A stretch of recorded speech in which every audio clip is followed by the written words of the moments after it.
feels speed here at Atlanta more than at any other racetrack in the entire circuit. He knows how to handle it. He won this race back in 1997. But to win it today, he's going to have to do what so many others failed to do yesterday in the Busch race. Keep the car off the evil concrete Atlanta wall. To Steve Burns. Dick, Bobby Labonte has crazy numbers here in Atlanta. He's won 4 times. He's been second 3 others. He's led 640 laps of competition. Today, though, he starts way back in 34th position. But Bobby Labonte fans, don't worry. A couple of years ago, he started at 37 and won the race. Matt Yoakum. The car color may be white, the number changed, but there's no masking the desire and growing maturity of the late Dale Earnhardt's replacement, young Kevin Harvick. The 25-year-old starts 5th and only his 3rd NASCAR Winston Cup start. A yellow stripe may be on his bumper, but this rookie has handled the pressure of an impossible situation like a veteran. Today, he hopes to leave one more RCR victory mark in Atlanta, but he has to climb that mountain at his own pace. Virginia's Alaska. Well, Matt, run as hard as you can without scaring yourself. That is the plan for the 97 car, at least according to his crew chief. According to this driver, Kurt Busch, he has no fear. The rookie said, look, this is like any other track. Like any other track, I'll keep 4 tires underneath me. The rookie is confident. So for the rookie, I guess it's a case of what you don't know can't hurt you, Mike. That's a pretty neat seat for a fellow who 2 years ago was sitting in high school. This grandstand is packed. The infield is jammed. Here's a look at the point standings as Sterling Marlin, the only driver to score a top 10 in every race, leads. Jeff Gordon trying to get the point lead for the first time in a year. Michael Waltrip, Dale Jarrett, and back through Elliott Sadler, 10th. Get ready for some down-home Southern stock.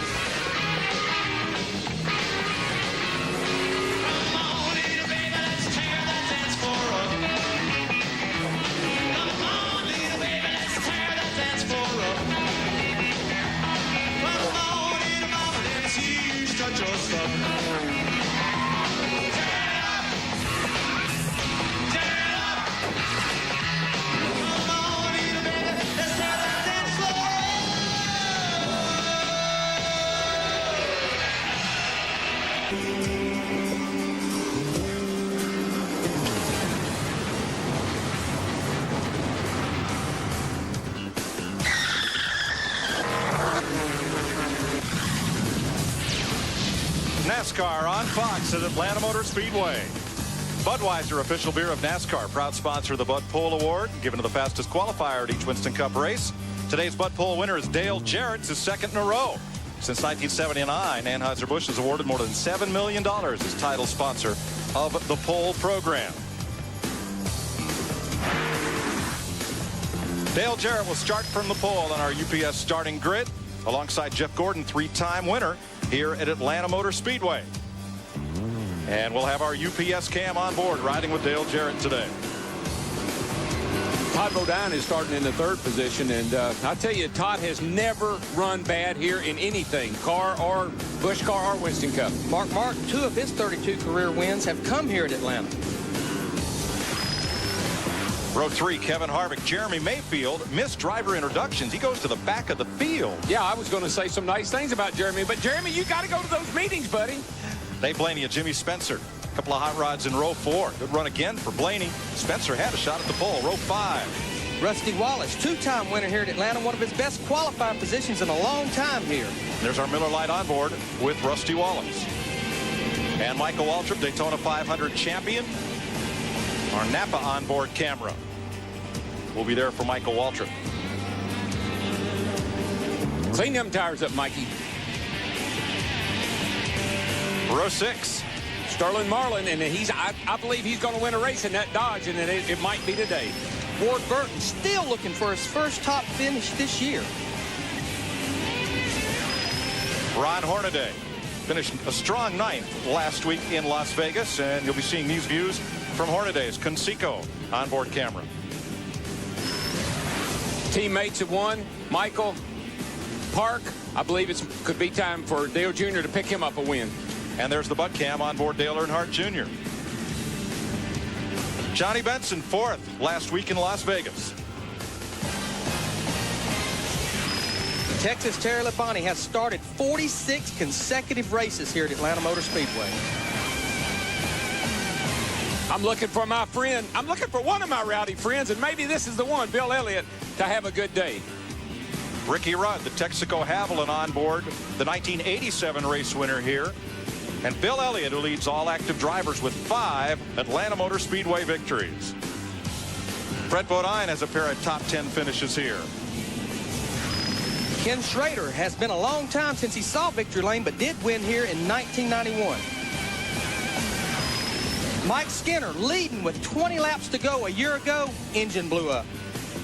And the Lowe's onboard camera riding with Mike Skinner today. Steve Part, your Rockingham winner back in row 16. And me and the odds makers, we know what we're talking about. Keep your eyes on that 18 car, boys. Kurt Busch, the rookie, career best 11th last week at Las Vegas. And we'll have the Home Depot onboard camera riding with Tony Stewart today. Jeff Burton still struggling in qualifying, but has 5 top 5 finishes here at Atlanta. Elliott Sadler back in row 20, 10th in the point standings for the Wood brothers. Rest of the provisional starters include Kenny Wallace, Robbie Gordon, and Ricky Craven. 3 drivers missed driver introductions: Robbie Gordon, Jeremy Mayfield, and Kurt Busch. They will go to the tail end of the field. And all of them are, you know, a couple of them, Jeremy and Busch, are both right up there, so that's a big blow to them. It's reported Jeremy Mayfield is ill and was ill in his motorhome. That's why he missed driver introduction. Man, why didn't somebody tell me? I could have been. Guys, can y'all do without me? He might need a relief driver. 325 laps, $3.2 million, including postseason award money. And the pit window today? 60 to 65 laps. Little question, do they want to stretch those tires that far the first run, but they can go this far on fuel. Well, as Willard Scott might have told us when he fired up those engines, it's a nice day here in Atlanta. 59 degrees, the hottest it's been, but this is the one we're going to keep track of over the day. The sun's out, that track temperature is just going to keep coming up. Racetrack's going to keep getting slicker, harder to get a hold of. Now, the cars that did not qualify for this race. Casey Atwood missed his first Winston Cup race. Rick Mast in the Hal Hicks Chevy, and Carl Long driving his own number 85 did not make the show.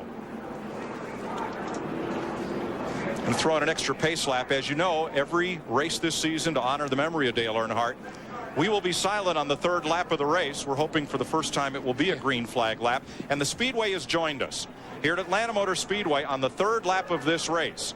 They will release 7,000 balloons, 1,000 for each of Earnhardt's Winston Cup championships. And they will ask each of the fans, some 135,000, to hold up 3 fingers in a silent salute during lap 3.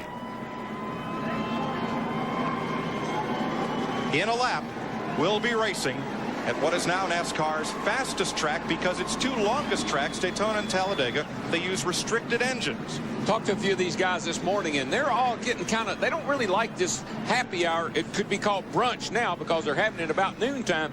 They would like to have gotten back on a racetrack after the Busch race yesterday. The groove has moved all the way out next to the wall, and they didn't have it that way when they got the practice. Look how much corner there is here and how short a straightaway. Man, let me tell you, you got a 1/4 mile of straightaway. That's all you got. You got a 1.25 miles of turn all the way around there. That's what makes this thing so fast. Get back in the gas way over here, come all the way back over to the first turn before you ever lift. You're going to be doing 200 miles an hour when you run down into turn 1, and it is breathtaking. See these suites here? This was the front straightaway. This was the start-finish line. In 1997, instead of tearing all that down and replacing it, this is now the back straightaway. And what was the backstretch with no seats or suites has been totally reconfigured as the front straightaway. Well, I like the suites, but I wish they'd have left the track alone. Because once they changed it, it changed everything. Since they reconfigured this racetrack, Bobby Labonte and Jeff Gordon have been the men to beat. Well, Bobby Labonte, I'm telling you, he's going to be fun to watch. He won't blow through the field. He'll ease his way up through there. But before this day's over with, you'll be saying, where did he come from? Just like we did at Rockingham. Today's telecast is going to 60 countries around the world. Have I made my point about that yet? It's big.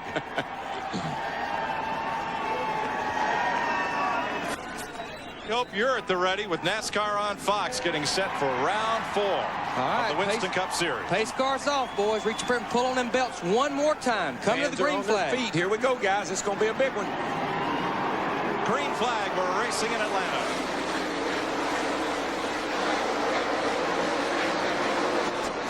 You got away. Nobody wobbling, bobbling, or anything.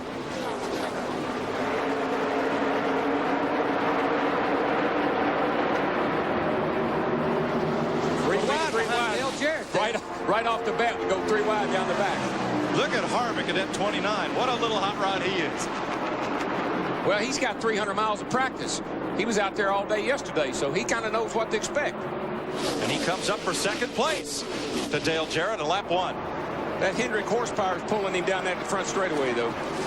And I'm sure he'll probably give Jeffy a little room to get down in there. There, we'll see him running even 3 and 4 grooves up the racetrack. Harvick gets a real good run off turn 2 right there. But when the tires are fresh, got good grip, they'll tend to want to run around the bottom of this racetrack. Everybody's just kind of feeling their car out right now. Low air pressure. Track's a little dirty from setting overnight. Todd Potine hunting a hole in between those 2 cars. It's not there, not quite wide enough, Todd. Oh, trouble, guys. Jerry Nadeau. Jerry Nadeau. Here they go through the grass.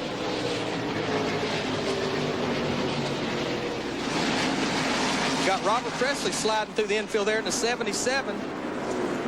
Gets stopped before he gets to the pits. And I don't know if you've noticed or not, but we're coming up on lap 3. This is the third lap. week in a row.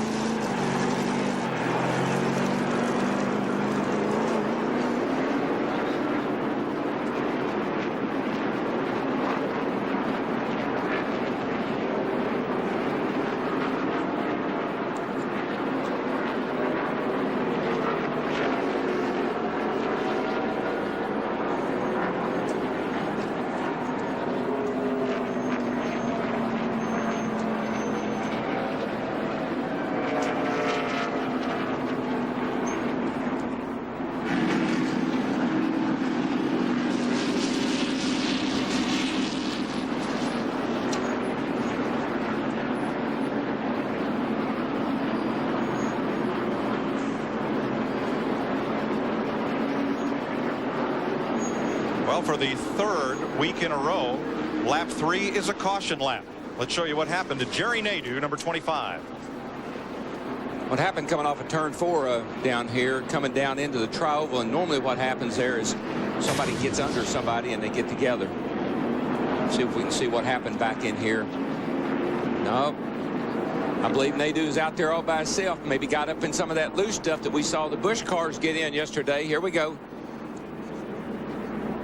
Yep. He was all by himself, spun around, went down in the grass, and man, watch these cats here. They're coming 180 mile an hour right through the grass, Larry. Let's see Michael Waltrip's view. Boy, the Robert Presley in the 77 just missed Jerry Nadeau. They did the Tennessee waltz right there in the infield. Ooh. Looks like he might have come down on Michael. Michael got in his left rear just a little bit, but Jerry come down on Michael. Well, that's why our drivers hate in-car cameras. From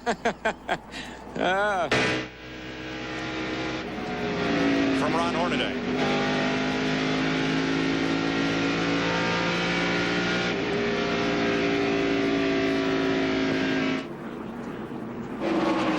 Caution is out, and about 12 cars toward the back of the field are going to make pit stops. We'll come back and recap them in a moment. NASCAR Winston Cup Racing, presented by UPS on Fox, is brought to you by Dodge and the UAW. By Kellogg's, the official breakfast food of NASCAR. By Pep Boys, cars like us, people love us. And by Budweiser, with the crisp, clean, refreshing taste you'll find in no other beer. This Bud's for you. Welcome back from Rusty Wallace's camera. There's the contact. Yeah, Michael, didn't cut Nadeau much slack there. We got a green flag. We're back racing. Kevin Harvick on the outside here, going into turn 1, trying to get that lead from Dale Jarrett. The 88 car gets a good run up off the corner right there, Darrell. He did, and boy, Jarrett had to look at Jeff Gordon all the way to the bottom. Jarrett seemed like he had a problem coming up out of that turn, and I think that the 29 car messed the air up over his spoiler and caused him to get loose.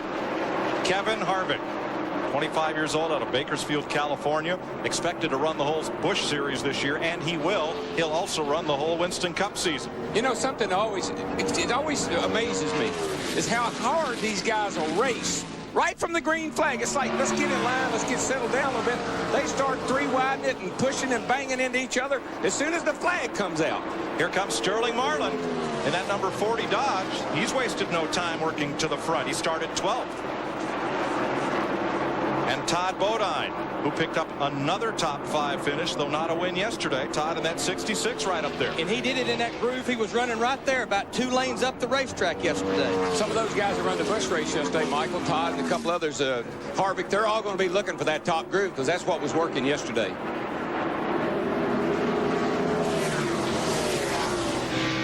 Dale Earnhardt Jr., little bump and run on Ron Hornaday there. Very impatient. That's all I can tell you. They're all impatient. I don't know where they think they're going. I mean, we got 3.5 hours of racing here, guys. Come on, keep the fenders on them anyway.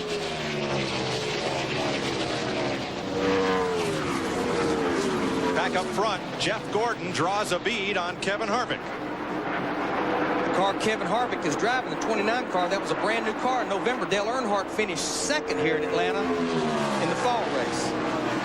You know, that's got to be, golly, that's got to be a thrill, driving that car, leading the race, and then only his 3rd start in that car. I mean, this kid is for real.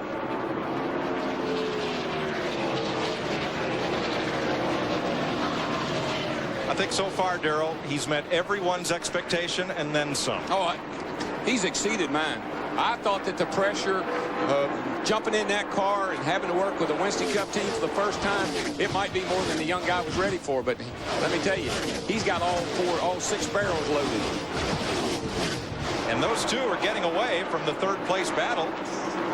Also, Mark Martin on the move, pulling up on Joe Nemechek. This is for 7th place. This could be a Mark Martin racetrack. A lot of guys are going to have to go to the top. He'll hang around the bottom. And there goes the 40 and the 66 right there. And then 93, they got a good race going right here for 4th place. What keeps happening right here, Sterling running the bottom groove in the 40 car, but Todd Bodine gets that run off the corner on the high side, gets the lead back before they get to the next corner. So Todd vaults to 3rd place. See that 40 car lunge forward? He just gets back into gas a little quicker, but he runs out of room. Look at Dave Blaney in the 93 car right there. He's going to take advantage of these guys racing side by side. UPS cam on board Dale Jarrett right behind them. Surprisingly, Dale Jarrett on the start jumped way out there, but he's had to work his way back up after that last restart. All right, this is coming off turn 2, looking out Dale Jarrett's car. See 8,300, 8,400, 186, almost 187 miles an hour, off the throttle just a little bit. Bam! Right back in the gas right there. Wide open from right there all the way back around to here. That's where you run the thing wide open. Running 160 miles an hour in the middle of the corner off the throttle. Off the throttle. And they know, then you wonder why it takes a brave young man to run this joint. On the point, Kevin Harvick, the rookie. Right behind him, the man who's trying to extend his win streak to 2, Jeff Gordon. There is the gap back to the 3rd place car. It's almost 2 seconds. One of the guys I drove for one time, I asked him, how do you pick a driver? He said, I like a driver in his late 29s or early 30s. Bobby Labonte sneaking underneath Kyle Petty. Remember, Labonte started back in 34th position. Right now, they're battling for 23rd. Imagine that. I talked to Bobby. The reason I talk about him so much, I talked to him this morning. He was in the pre-race show down at Hollywood Hotel. And he was telling me, he said, watch me, DW. I'm going to be good today. You can put your money on me. How about Ricky Craven in the 32 car right there? Started dead last. Already worked his way up to 25th. Right on the bottom of the racetrack. That team has had some impressive runs. I mean, the run he had at Rockingham, he did have a oil leak problem there at Las Vegas, but he looks good again today. On board the Home Depot cam with Tony Stewart, Bobby Labonte's teammate. I talked to Greg Cimpadelli, Tony Stewart's crew chief, and he had the same comments as so many crew chiefs had. It's like we can get the thing turning good in turn 2. Front end biting, but it's too loose in 3 and 4. If we get it tightened up in 3 and 4, it won't turn in turn 2. Well, see, that's what I've been trying to tell you. That's what I tried to tell my crew chief. They said, how could that be? I said, I don't know. You fix it. Jimmy Spencer on the move. I love it when the crew chiefs say, tell me what it's doing. Tell me what it's doing, and I'll fix it. Then you tell them, they say, well, what? I don't understand that. And here from the Pfizer Viagra cam, Mark Martin, trying to pull down on Spencer, but he's got Joe Nemechek gathering ground on the outside. Nemechek, our winner from yesterday's race, and he's right up there where he was yesterday. Look how soon he was back in the throttle. How much that car lunged right there. Whoa, don't look back. Man. Now they've got company. Dale Jarrett, or rather Dale Earnhardt Jr. and Rusty Wallace have caught them. Back up front, Gordon for now seems content to pace himself with Kevin Hart. Just on a little Sunday drive. 17 laps completed at Atlanta. You're watching NASCAR on Fox. 1,000 people here, and they've just seen all the front four positions change. For the lead moments ago, Jeff Gordon. Bobbled by Kevin Harvick up the racetrack. That's all Gordon needed. Yeah, he just got back in the gas. He's got a full head of steam. All of a sudden, the car pushes a little bit. Front end bites. Back end comes around. Got to get out of the gas and regroup. He was ready to jump in the gas, but the car wasn't quite ready. Wasn't quite ready. Gordon is the first driver to lead in each of the first four races this year. Next weekend, Darlington. Well, if these guys are running this high at Atlanta up against the fence, they'll be out by that old cafeteria, that little restaurant, come next week. They'll be outside the track. The cars will be out in the Hall of Fame before they're ready to go to the Hall of Fame. Also, Dale Jarrett got past Sterling Marlin. That will change third and fourth. For more on Marlin's car, Dick Bergman. 10 Dodges entered this event today. Only 2 of the 10 chose to run in older race cars. Sterling Marlin, currently running in 4th spot, was one of those. Rather than take a brand new race car, which is available to him, he selected the car that he ran last week in Las Vegas. That car led 34 laps, finished in 3rd spot. Sterling is one of the more superstitious drivers. He finds a deal that works for him. He sticks with it. He may run this car all year, Mike. Might well be. Well, that's not a bad thing. I mean, you get a car that drives the way you want it to. You know, you just get down in one of them. You sit down in the seat, the pedals, and everything feels right. You like that car. Driver's happy. Car goes good. 12th place battle here. Rusty Wallace, John Andretti. How about the 17 car right there? Matt Kenseth started 38, has already moved up to 12th. Had a little present yesterday, turned 29 years old. Jeannie? You got another present this morning, guys, out there at that early contact. He has some damage to the right front part of his car, but they decided not to pit because it wasn't causing any problems with airflow. Kenseth and Dale Earnhardt Jr., the 2 drivers who battled for last year's Rookie of the Year honors. Kenseth prevailed. They both won races. And here they are as sophomores. You know, that damage he was talking about to these front fenders on these cars, sometimes you pull them way out to get front grip, get more downforce. Sometimes you knock them in a little bit, and the car actually ends up driving better. See, he run on the high side all the way down the back straightaway, got that run off in the corner, and just maintained his speed. He's all the way up against the gray stuff. You don't want to be up in that gray stuff quite yet, because you will be into the wall. There's the telemetry in on Dale Earnhardt Jr. He's going off into turn 1 right there, about 8,500 RPMs, right here in the middle of the corner, back to the throttle, 159 miles an hour, right in the middle of the corner, wide open throttle onto the backstretch. What little there is, that backstretch goes by in a hurry at 190 miles an hour. You see, you turn about 200 or 300 less RPMs on the backstretch there because it's so much shorter distance. Side by side, Joe Nemechek up alongside Rusty Wallace now. Wallace going to make that pass to the inside. Yes, and clears him. Remember last week, Rusty Wallace in Las Vegas, a very short memory of that race as he and teammate Jeremy Mayfield got together, got turned around. Come in there leading the points, left there out of the top 10. John Andretti in the 43 car all the way at the bottom. What? Boy, watch this. Terry Labonte, Park, Bobby Hamilton. Ooh, just getting in there. I'm telling you, they've been sliding in front of you. They've been putting a slide job on each other for the last 3 or 4 laps. It's called a controlled slide. Yeah, well, it's called please let me in. If you don't, we're going to wreck. When you get away with it, it's a controlled slide. There you go. Steve Park made the move.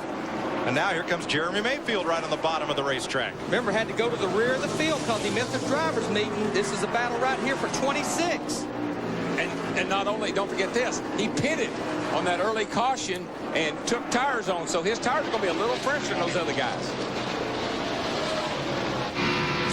Riding with the Haviland cam on Ricky Rudd's number 28. And you see the serial score. Rudd has done it mainly on the bottom of the racetrack. In fact, I've seen him under the white line a couple of times trying to pass cars. Well, the bottom would be a really comfortable place to run because there ain't nobody there. See, right there, halfway down the backstretch, he had to backpedal or he was going to run over these guys. Just got that good a run up off turn 2. Oh, you definitely get a little draft down the back. And the 32 car, buddy, let me tell you, he's doing it again this week, that cat right there. He did it at Rockingham. He got up in that high groove, and he's doing it again. 19th position right now, all the way from 43rd in 31 laps. When you have a car that's handling pretty good and other guys are struggling a little bit, man, you can just make up so much time. And what happens, you can make a motor look so good down the straightaway because you're back in the throttle 8 car lengths before your competitor. Well, and the motor guy's going to go, well, what's wrong with my motor? Well, he beat you back to the gas about 10 car lengths. All you're doing is making the straightaway longer. When you get back in the gas, you just make that straightaway that much longer. Like I said, they got 800 horsepower if you hold it wide open. Jeff Gordon leading Kevin Harvick by 1.2 seconds. Dale Jarrett is another 1.4 seconds back. Sterling Marlin is settled in 4th. And Todd Bodine is in 5th. We've completed 33 laps at Atlanta Motor Speedway. This is NASCAR on Fox. Welcome back to NASCAR Winston Cup Racing on Fox. Today we're at Atlanta Motor Speedway, presented by UPS. It's the Cracker Barrel Old Country Store 500. Matt Kenseth right now is the fastest car on the racetrack. He's up to 5th place. He's actually running faster lap times than Jeff Gordon is. Here's the man they're trying to run down, picking up right where he left off, leaving Las Vegas. A 2.1 second lead on Harvick. Okay, but just remember what I tell you about as a driver. You want to know where everybody is. Here comes Jeff Gordon off turn 4, and we're going to use the start-finish line as our reference point. They will tell me wherever I am on the racetrack, they'll say the leader's at the line now, and that gives me a reference point.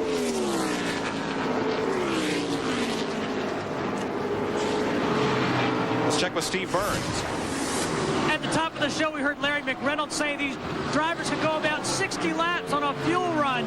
But look how many tires are down here in Kevin Harvick's pits. They're going to want tires before they get gas. 11 sets of tires mounted up here. Guys, there's $15,000 worth of Goodyear tires mounted up for Kevin Harvick.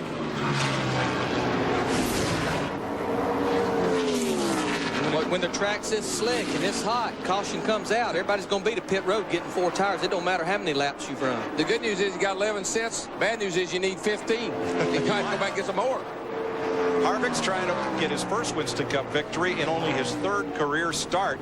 Now that's happened 4 times in NASCAR history. Bill Norton, Bob Flock, Johnny Mance, and Dan Gurney in '63. Here comes my leader right now. He's at the line. That's our reference point. Now I'm going to show you how far behind Harvick is. 2 seconds behind. Here comes the next place. Todd Bodine just went by. He's 6 seconds behind. There goes Jimmy Spencer. He's 11 seconds behind. So right now, Jeff Gordon is probably in about the middle of the back straightaway. So that's what the drivers listen for. He's at the line now, then you know exactly where your track position is and what you got to do to catch up or hold on to what you got. What they're telling Matt Kenseth is you're catching the leader. You just keep doing what you're doing. You just keep being smooth because he's about a 1/10 of a second faster. There you see almost a mile an hour faster than Jeff Gordon, who's leading the race. I just can't help believe that those guys that ran yesterday don't have somewhat of an advantage for today. Now there is the interval over the last 5 laps, and you see how Matt Kenseth is knocking it down. He's knocked 0.6 of a second out of Jeff Gordon's lead in the last 5 laps. And he's running right up next to that wall. And there's Ricky Craven putting a move on Rusty Wallace. Battle for 12. They go off into turn 3. They both go up a little bit up near the wall. Right in the middle, you're all the way there. And who gets back in the gas first? Rusty did. See that gap open up a little bit? You know, if Craven's crowd ever figures out how to qualify as well as they're racing, they're going to be something. Well, I think he and Mike Beam are just working on things. You know, there's a new combination there. I bet you before the year's over, they'll figure the qualifying and the racing out. 43 laps complete here at Atlanta. Jeff Gordon continues to lead Kevin Harvick. You're watching NASCAR Winston Cup Racing on Fox, presented by UPS. most storied super speedway, Darlington. All on Saturday. Winston Cup qualifying on Fox Sports Net, the NASCAR Busch Series on FX, and then Winston Cup final practice follows on FX. Sunday NASCAR this morning and NASCAR Victory Lane on the net. The NASCAR Carolina Dodge Dealers 400 live on Fox, 12:30 Eastern Time. Here at Atlanta, pit stops have begun. Brett Bodine has been in. Jeff Gordon remains out front over Kevin Harvick, Sterling Marlin, Matt Kenseth up to 4th, and 5th place Dale Jarrett. Yeah, he's starting to lap some of the cars at the back of the field. These guys here. How about Jerry Nadeau was in that first spin while ago in the 25 car. He's already moved back up to 17th position there, going underneath Ricky Rudd in the 28 car. Didn't really hit nothing when he spun. Come back in, got 4 tires, back out there, at it again. But I think that's the key, Larry. It's the 4 tires. Even though that was 4 or 5 laps into the race, he got 4 tires on. He's got 4 or 5, maybe 6 laps advantage on some of these other cars. And I talked to his substitute crew chief, Gordon Gibbs, because Tony Furr, he's got a few more races before he can come back after that suspension at Daytona. This is the same car they won with in November, but he said, we just, like Greg Cianfrocco and Tony Stewart, we just can't get the balance between the two ends of the racetrack. Well, I tell you right now, he got off of turn 4 real well, and he passed 3 cars in one swoop there. So they're going to the front. He's running around the bottom. Looks like the car's handling good. He's not fighting with it. Got his hands nice and smooth. He just waved to John Andretti. Thank you for letting me by, John. See you later. Nadeau, the most recent of 4 drivers to pick up their first Winston Cup victory on this speedway. When you can get down on the bottom like that right there, you can really pass a lot of people if you can get back in the throttle. I can add, guys, yesterday when I talked to Jerry Nadeau, he was telling me about the same thing that Larry did. They came here with the exact same setup they'd won the race with and run so good here. But this new tire, they had to take every bit of that stuff and throw it back in the truck and start all over again. And what they've been able to do is find out that, hey, put a little bit more right front spring in this thing, a little bit smaller front bar than what normally they'd run, and it really works out really well for them. Gordon is our leader here, Jeff Gordon. He's having a heck of a time with Robert Presley there. He caught him, but he hadn't been able to get around him. Again, that's one of the cars that had to pit a little early because he spun through the grass. I believe you see the difference there. Now, Gordon's down under him, but he hadn't been able to make that pass. Presley in the 77 gets that run off turn 4. He's just trying to stay on the lead lap as they come up on Kyle Petty in the 45 car. Robert Presley comes into this race 8th in the points, the highest he's ever been in his career. He and Kyle in the 45 trying to stay on the lead lap. And you see that high line, he gets just enough momentum off of the turn that he pulls right back ahead of Gordon. Gordon will drive up to him right into the turn, but he drives off of there a little better. Robbie Gordon made a pit stop. Here's Ricky Craven on pit road. Well, these pit stops are going to be oh so critical. That in and out time. Johnny Benson's in. Steve Park is also in. And this is one of the few crews that's wearing all helmets. You see tire changers, everybody's wearing helmets, Matt Yoakum. He goes to work on the right front. A 4th tire stop for Johnny Benson. He said his car was a little tight. They're going to adjust with air pressure. Second can is in, and he's down and away to Genie's Alaska.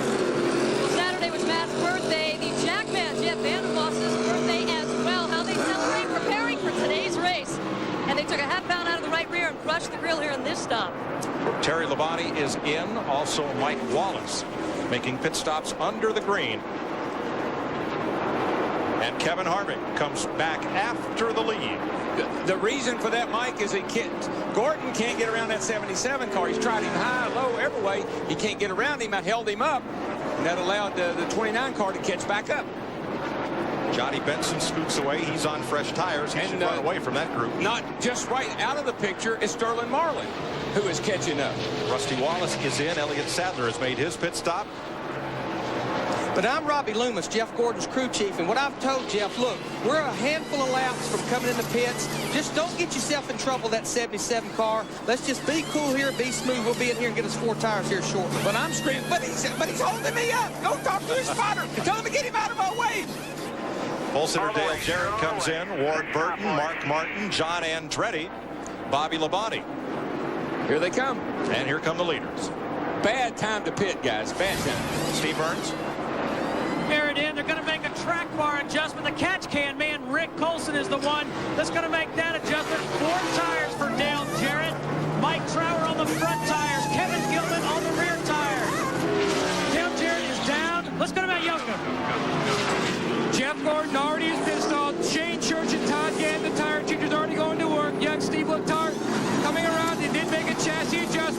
as he helps index the left rear tire. Second can in, down and away to Dick Berggren.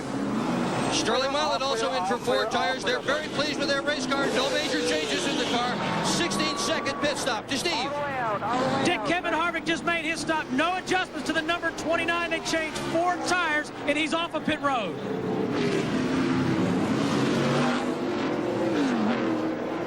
Pit stops continue. Jerry Nadeau comes in. Dale Earnhardt Jr., Joe Nemechek, Tony Stewart, Michael Waltrip. Now, when you see where Nadeau pits, or there's Tony Stewart, his crew getting service, routine stop. When Nadeau comes to a halt, right behind him is Jeff Gordon's pit. Gordon was the second team to pick a pit stall. So they picked a spot just in front of an opening so Jeff could get in cleanly. And they put another Hendrick car, Nadeau, right in front of him. Open space, Gordon, and by pitting Nadeau there, they won't pit him at the same time as Gordon, and Jeff will be able to get it in out clean. That's by design. A bad time to pit because so many cars come on pit road at the same time.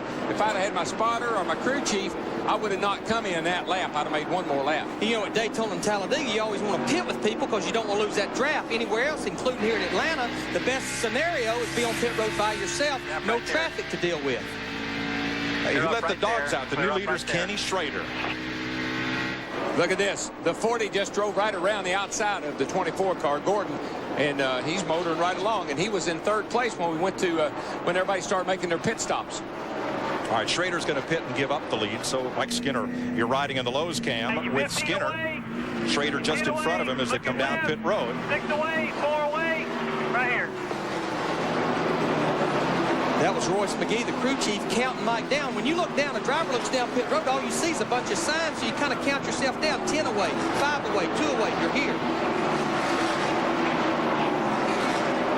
Robert Presley has picked up the lead. Imagine that. I mean, he was holding off the leader just a few minutes ago. All the way out. Tim, you got him. Ford, just stay wide there. Watch the speed. And now Presley will come in. Boy, right now is when ins and outs are so crucial. How quickly you get to the end of pit road and how quickly you get back out on the racetrack. Everybody has to run the same speed down pit road. It's 45 miles an hour. It's how you can get through 3 and 4. Getting on the pit road can really make a difference. Yeah, everybody makes fast stops, but you know what? I could literally stand up here now. I didn't think you could. Watch this race right here. The 40 and the 24 are having at it right now. For the lead. Marlin just shoves it into the lead. And used Jeremy Mayfield in the 12 as a pick there.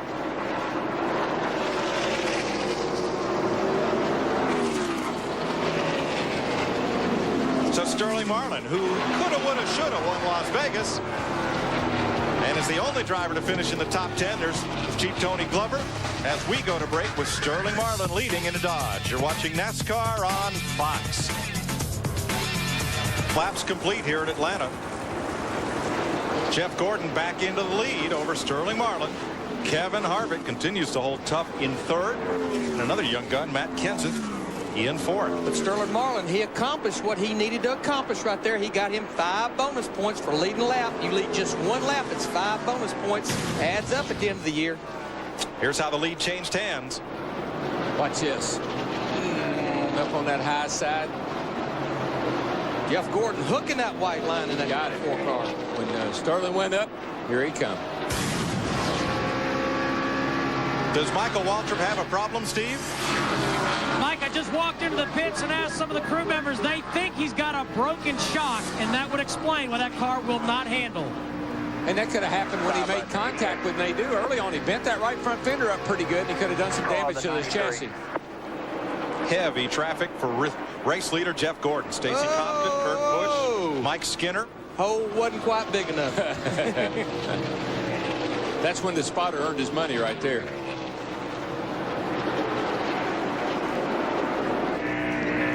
Looking back from Mike Skinner's Lowe's cam and race leader Jeff Gordon. It's going down the backstretch right here, off into turn 3. Skinner goes to the low side. There you see Jeff Gordon going to the high side. Now, all right, let me tell you, we were talking about ins and outs. This is when the crew chief says, hustle, hustle, hustle to the end of pit road and hustle, hustle out. Look how much quicker, say, Sterling Marlin. He got the lead, and right there is why. He got in and out quicker. That's from the beginning of pit lane back to the start-finish line. Gordon didn't do a bad job, but Sterling beat him in and out, and that's how he got the lead for that couple of 3 laps. So Gordon now leads by 0.6 of a second. Harvick another 2.5 back. He has about a second on Matt Kenseth. Bill Elliott in the 9 car right there trying to go to the bottom side, get back on the lead lap while Jeff Gordon's fighting all these other cars. There's Sterling Marlin in second place right now, catching Jeff while he's fighting these guys. Dick Berggren. So far, the best finish a Dodge has earned in this brand new season has been a third. That was Sterling Marlin last week at Las Vegas. Third is pretty incredible for a manufacturer that's been gone as long as Dodge, but they may have their best shot right here. This morning, I talked with Louis Duncan, who is an aerodynamicist for several of the Chevrolet teams, and he was just shaking his head. He said, you know, the nose of that Dodge looks just like a bullet, and they've got lots of downforce in the front. That helps them get in the corners and helps them get through them as well. Dodge may make it today. Let's go to Matt. 2 laps ago, Dick, Todd Bodine in the 66 car came on radio to his crew chief Larry Carter asking, is there any wood in the frame rails because something is burning? There is a little bit of smoke in the car. 1 lap ago, he came on and said, I think there's a hole in the tailpipe. It's burning stuff underneath the floor, and my feet are very, very hot. Now, what he's talking about, why would there be wood in the frame rails? These cars have to weigh 3,400 pounds. We have to put lead in the frame rails to make it up to 3,400 pounds, somewhere around 200 to 300 pounds. Sometimes the frame rail's so long you don't need that much lead. You space it where it can't go back and forth with wood. We had this happen one time with Davey Allison, and he said it was like a chimney with smoke coming out, so everybody started going to aluminum spacers. Let's let you folks with surround sound crank it up for a bit.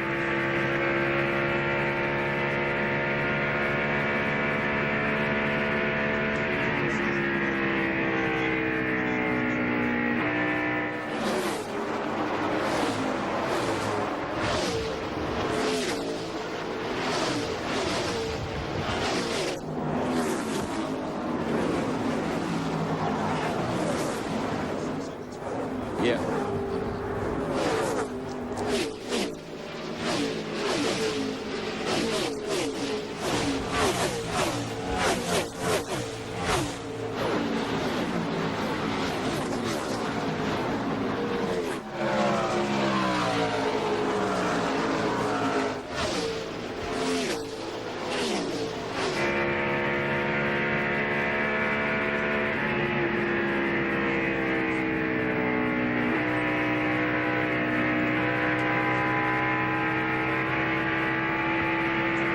Darryl, there are more different lines around this racetrack than there are secret escape routes to the airport. I'm telling you, it's the cars are running everywhere. And my man, Bobby Labonte, I'm going to find out how good his car is before we get to the end of the race, because he's about 6 seconds from getting lapped. This is a battle for 20th. What we got to remember, the 99, the biggest thing they'd like to do today is be running at the end with all 4 fenders and tires on it. He has wrecked the last 2 weeks.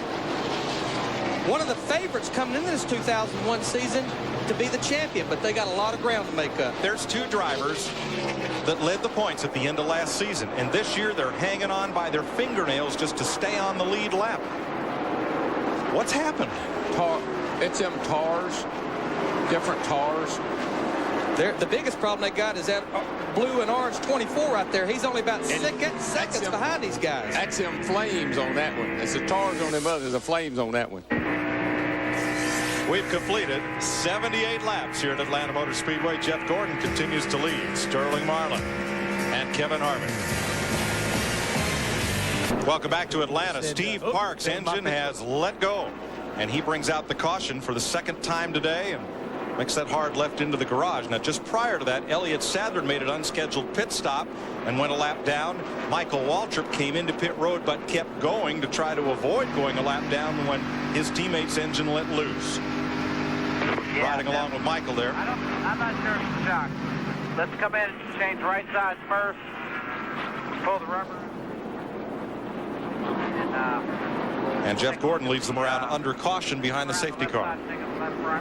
First caution was at lap 2. Jerry Nadeau and Michael Waltrip got together. Nadeau spun through the infield grass.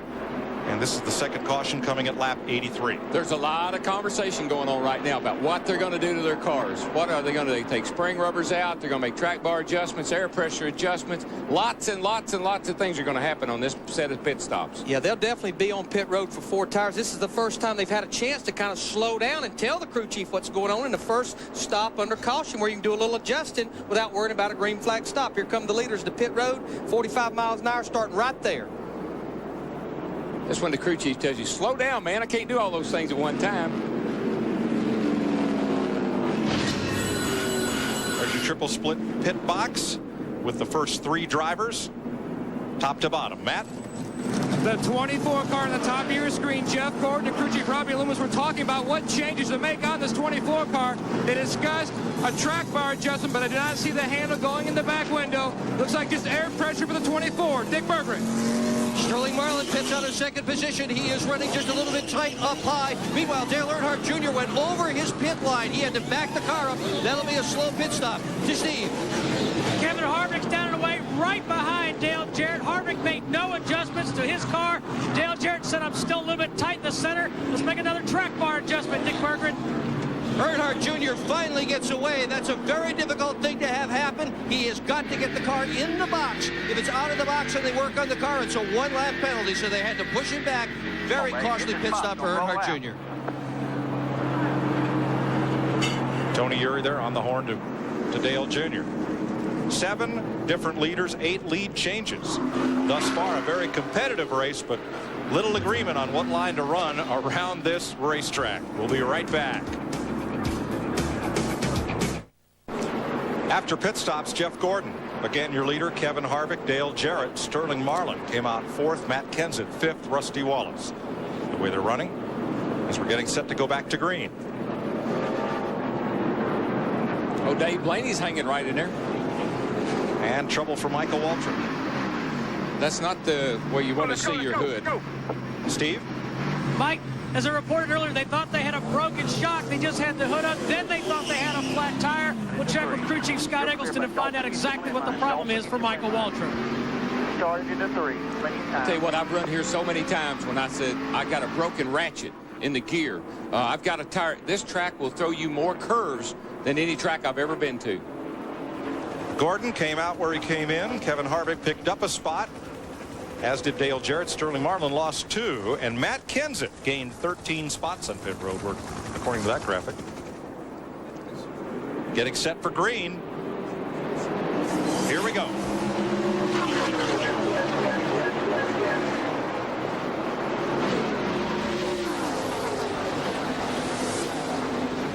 That was Bill Elliott trying to get a lap back, but had no luck.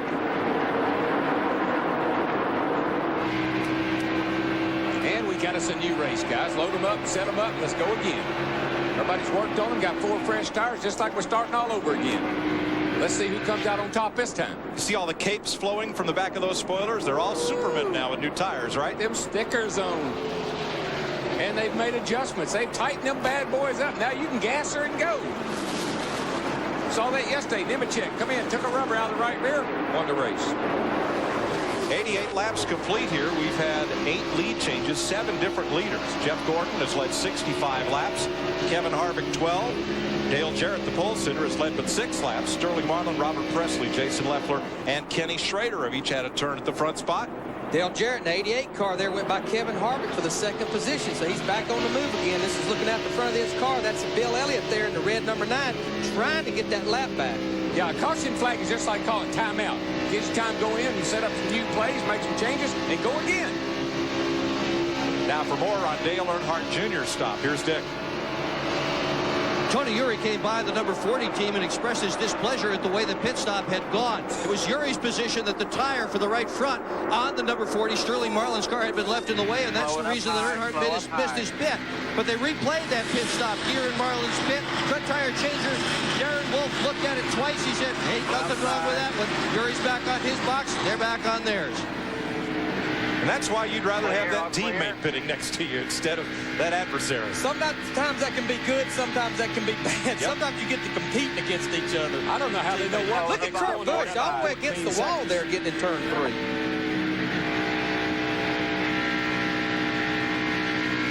Steve, did you find out on Michael Waltrip? Sure did. Mike spoke to Steve Meal. He said the problem is it's a broken bump stop on the left front jack screw. That's what made it feel like a broken shock. So they backed the screw back out on that left front corner to help Michael get the handle on that race car. Today's Pep Boys Trivia. Dale Jarrett's won 2 poles in a row. Who was the last driver to win 3 consecutive Bud poles? A hand in the crowd. Anybody? Anybody at all? Anybody with the answer? Here's a hint. Bill Elliott. He's right on your screen. Bill Elliott. Jeff Gordon. Thank you. 1996, Charlotte, Dover, and Pocono, 3 in a row. Matt? Larry McReynolds touched on it earlier that Jeff Gordon develops an aero push if he is behind another car. He built up the pressures in the right front on the last run when he got behind the 31 car. So he is trying to stay out in front of the 88 if he can, because that's where his car handles best. And what's going on there, these cars are so aero dependent, so downforce dependent. Look at Dale Jarrett in the 88 car now. He's trying to get up there and get in front of Jeff Gordon. You've got downforce pushing on that front end when you're in clean air. But when you're following a car, that car takes the downforce off and the car won't want to turn. But our Rockingham winner is out of the race early. Here's Jeannie. What is wrong with this picture? Steve Park's not in a fire suit. The engine blown. Can you feel it coming? No, not at all. The Benzo Chevrolet was running good. We were up there in the top 10 like we wanted to be, and just all of a sudden the engine just let go. No warning, no nothing. So we're just really disappointed. We had a decent race car today. We had something that we could work with there towards the end, and just tried to kind of stay near the top 10 so we could get through a couple more of these pit stops, but just wasn't meant to be today. Steve Park with concerns about the tires, maybe the lack of grip coming into today, but you're nothing without an engine, guys. You're nothing without the lead. Here comes Dale Jarrett for it. I love this shot. This is cool, man. That's how close together we get. They go high and low. Watch them come to, got the momentum off of turn 2, heading down the back. Steve Park came in here 5th in points. And will drop out of the top 10. We're down here in the middle of 3 and 4 now. Here we come, coming around turn 4, starting down toward the start-finish line. Gordon's got a good head of steam. He's running a little higher line. This cat right here, Dave Blaney, he is on the move. He started back in about 8th place. He's already up to 3rd, up to 4th. He's going by Harvick. That old Dodge is trucking along pretty good, boys. He was 6th on the restart, and I would have to say that Bill Davis team right there with Dave Blaney gets the most improved award for the season so far. Matt. 3 top 10s for Dave Blaney in the 93 car in his last 6 Winston Cup starts. He's been complaining about all morning and afternoon about his car being a little tight. They have adjusted. His spotter, Rocky Ryan, keeps cheering him on. Go get him, go get him. Keeping that adrenaline going, trying to move him up to the lead. There's the sequence of Blaney moving up to 3rd place. Well, here we go again. 2 different thoughts on how to get the lead and how to hold it. It's like for a few laps, he moved up to the high side with Jeff Gordon. Now he's back to the bottom, Darrell. Figure this, it's shorter around the bottom, but it's faster around the top. Get more momentum, carry speed off of that corner. Coming off of turn 2 here. Back in the gas. Going to tuck in behind Jeff Gordon and get a little suck off of him, get a little pull. Here we go down into turn 3. Gordon goes high up next to the wall. Jarrett stays sort of in the middle. He wants to hunt the bottom. Guy back in the gas. That wall gets mighty. Oh, man, it gets close right there. Across that start-finish line. See him close up ever so slightly from the little bit of draft he gets. A little bumpy right here. Bam, bam. Makes the car move up the hill a little bit. Not before Jeff Gordon is. As you can see, come up there and you're right out next to that wall. Darrell, it's almost like when the tires was fresh right after the pit stop, Dale Jarrett was hugging that bottom. Now that we've done got 10 or 15 laps on these tires, he's starting to move up the racetrack with Jeff Gordon. A little easier on those tires up there. Well, the thing about it is both these cars here, these will be 2 guys that will run great next weekend at Darlington, too. And they're getting a lot of practice today running up next to that wall. And you see Jarrett starting to ease that thing right on up there, and you'll see him close right back up when he does. But, Darrell, are there room for 2 grooves like this at Darlington? Well, that's the problem you got there, is that's why they run over each other all the time. Everybody's trying to get in the same spot. Darlington's made for 1 race car, and that's it. 100 laps complete here at Atlanta Motor Speedway. Jeff Gordon back in the lead. You're watching NASCAR on Fox, presented by UPS. Welcome back to Atlanta. Chris Myers with Jeff Hammond. Don't forget Victory Lane tonight, 9 o'clock on Fox Sports Net. As we continue to watch the race and the battle for the lead, Jeff Gordon has that over Dale Jarrett. Jeff Hammond, Ford has complained since Daytona about the aerodynamic disadvantage. They want more help on the front end. They say they don't need the 2 inches that Chevy got, but Chevy has won all 3 races so far this year, and they're leading again. Yeah, as you can see right now, Dale Jarrett can get close to that 24 car, but he's having trouble really getting and making that pass. He can suck up to him, and all of a sudden Gordon seems like he drives away from him. That's the big problem they're complaining about, is after a few laps, after the tires get worn a little bit, they lose their grip, all of a sudden they need that aerodynamic downforce to make the front end hook so they can keep it going. Jarrett did lead 42 laps last week. He's won 2 straight poles, but no victories yet for Ford. So far, 10 lead changes here with 7 different leaders. Let's go back upstairs now. Mike Joy. This is a great battle right here, and Dale Earnhardt Jr. is right in the middle of it as you watch from the Bud Cam. Todd Bodine up high and Johnny Benson filling up his mirror. But you know, I follow up a little bit on what Jeff said about the Fords, and they say they need some help. If the Dodge is good, the Ford ought to be good. Because I'm telling you, I walk through the garage and I look at them, and I can't tell any difference in them. They look very, very, very similar. More from Dale Earnhardt Jr.'s pit. Here's Dick. On that last round of pits, Steve Wolf, the rear changer on Dale Earnhardt's car, suffered a laceration on his finger. The doctors put ice on it. They said, you're out of here for the day. Well, the one car Steve Park blew up, he's a teammate. Mike Atwell from that car is going to pit it. You're looking at Atwell now. He has also brought along his carrier, Chad Walters. So we'll see how these guys mix together. They're certainly not used to pitting as a group. Mike? Now, Larry, that's pretty neat. If you're going to change tires, you want your own tire carrier because you folks have your timing and your sequence. Yeah, I mean, the tire carrier, the tire changer is only as good as its tire carrier. And it's not saying one tire carrier is better than the other, but they're just used to each other. Darrell, I want to challenge you on something right there, partner. Not that I'm a Ford supporter, but at the same time, I know I've seen some of the numbers on the Dodges, and I do believe they do have a little bit more front downforce than the Ford, even though I do agree they look very much the same. But I think if you notice the way those openings are and the way the air flows over the car once it leaves that front valence, it makes a big difference. And we see right now Jeremy Mayfield must have a problem on pit road. Matt's there.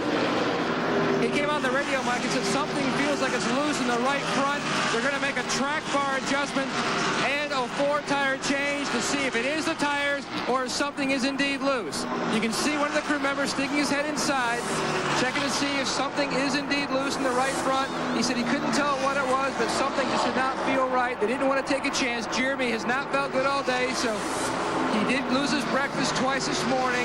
They thought they may have to get a relief driver, but Jeffrey Baker did not see anything wrong in the right front. Now around to the left side to Jeannie. Well, Matt, it is frustration with the 18 car. Bobby Labonte says it is pushing like a dump truck. Last pit, he took one rubber out of the right front, made a track bar adjustment, about a 1/4 inch, but it actually made it worse. Crew chief Jimmy Makar told his driver, hey, hang in there, let these new tires settle in. Darrell, Bobby's driving your dump truck. Well, he is, and I know a lot of people haven't ever driven one, but that's not a fun thing to be. Let me just follow up again on what Jeff said. Some of these cats, Jeff, can take urine and beat his, and some of them take his and then beat urine. And I think that's the big difference. And I agree with what you're saying right there, Darrell. And I think it's going to be going on a long time as long as Ford doesn't get in victory lane. You know how it is. You've always told me the squeaky wheel gets the grease. And right now, they haven't been able to get into victory lane like they've been able to in the past. So automatically, you got to go down to that big red rig and start complaining. Otherwise, they're going to leave it like it is. That or come over to the Hollywood Hotel, do a little complaining, and get them on national TV. There you go. Come on down.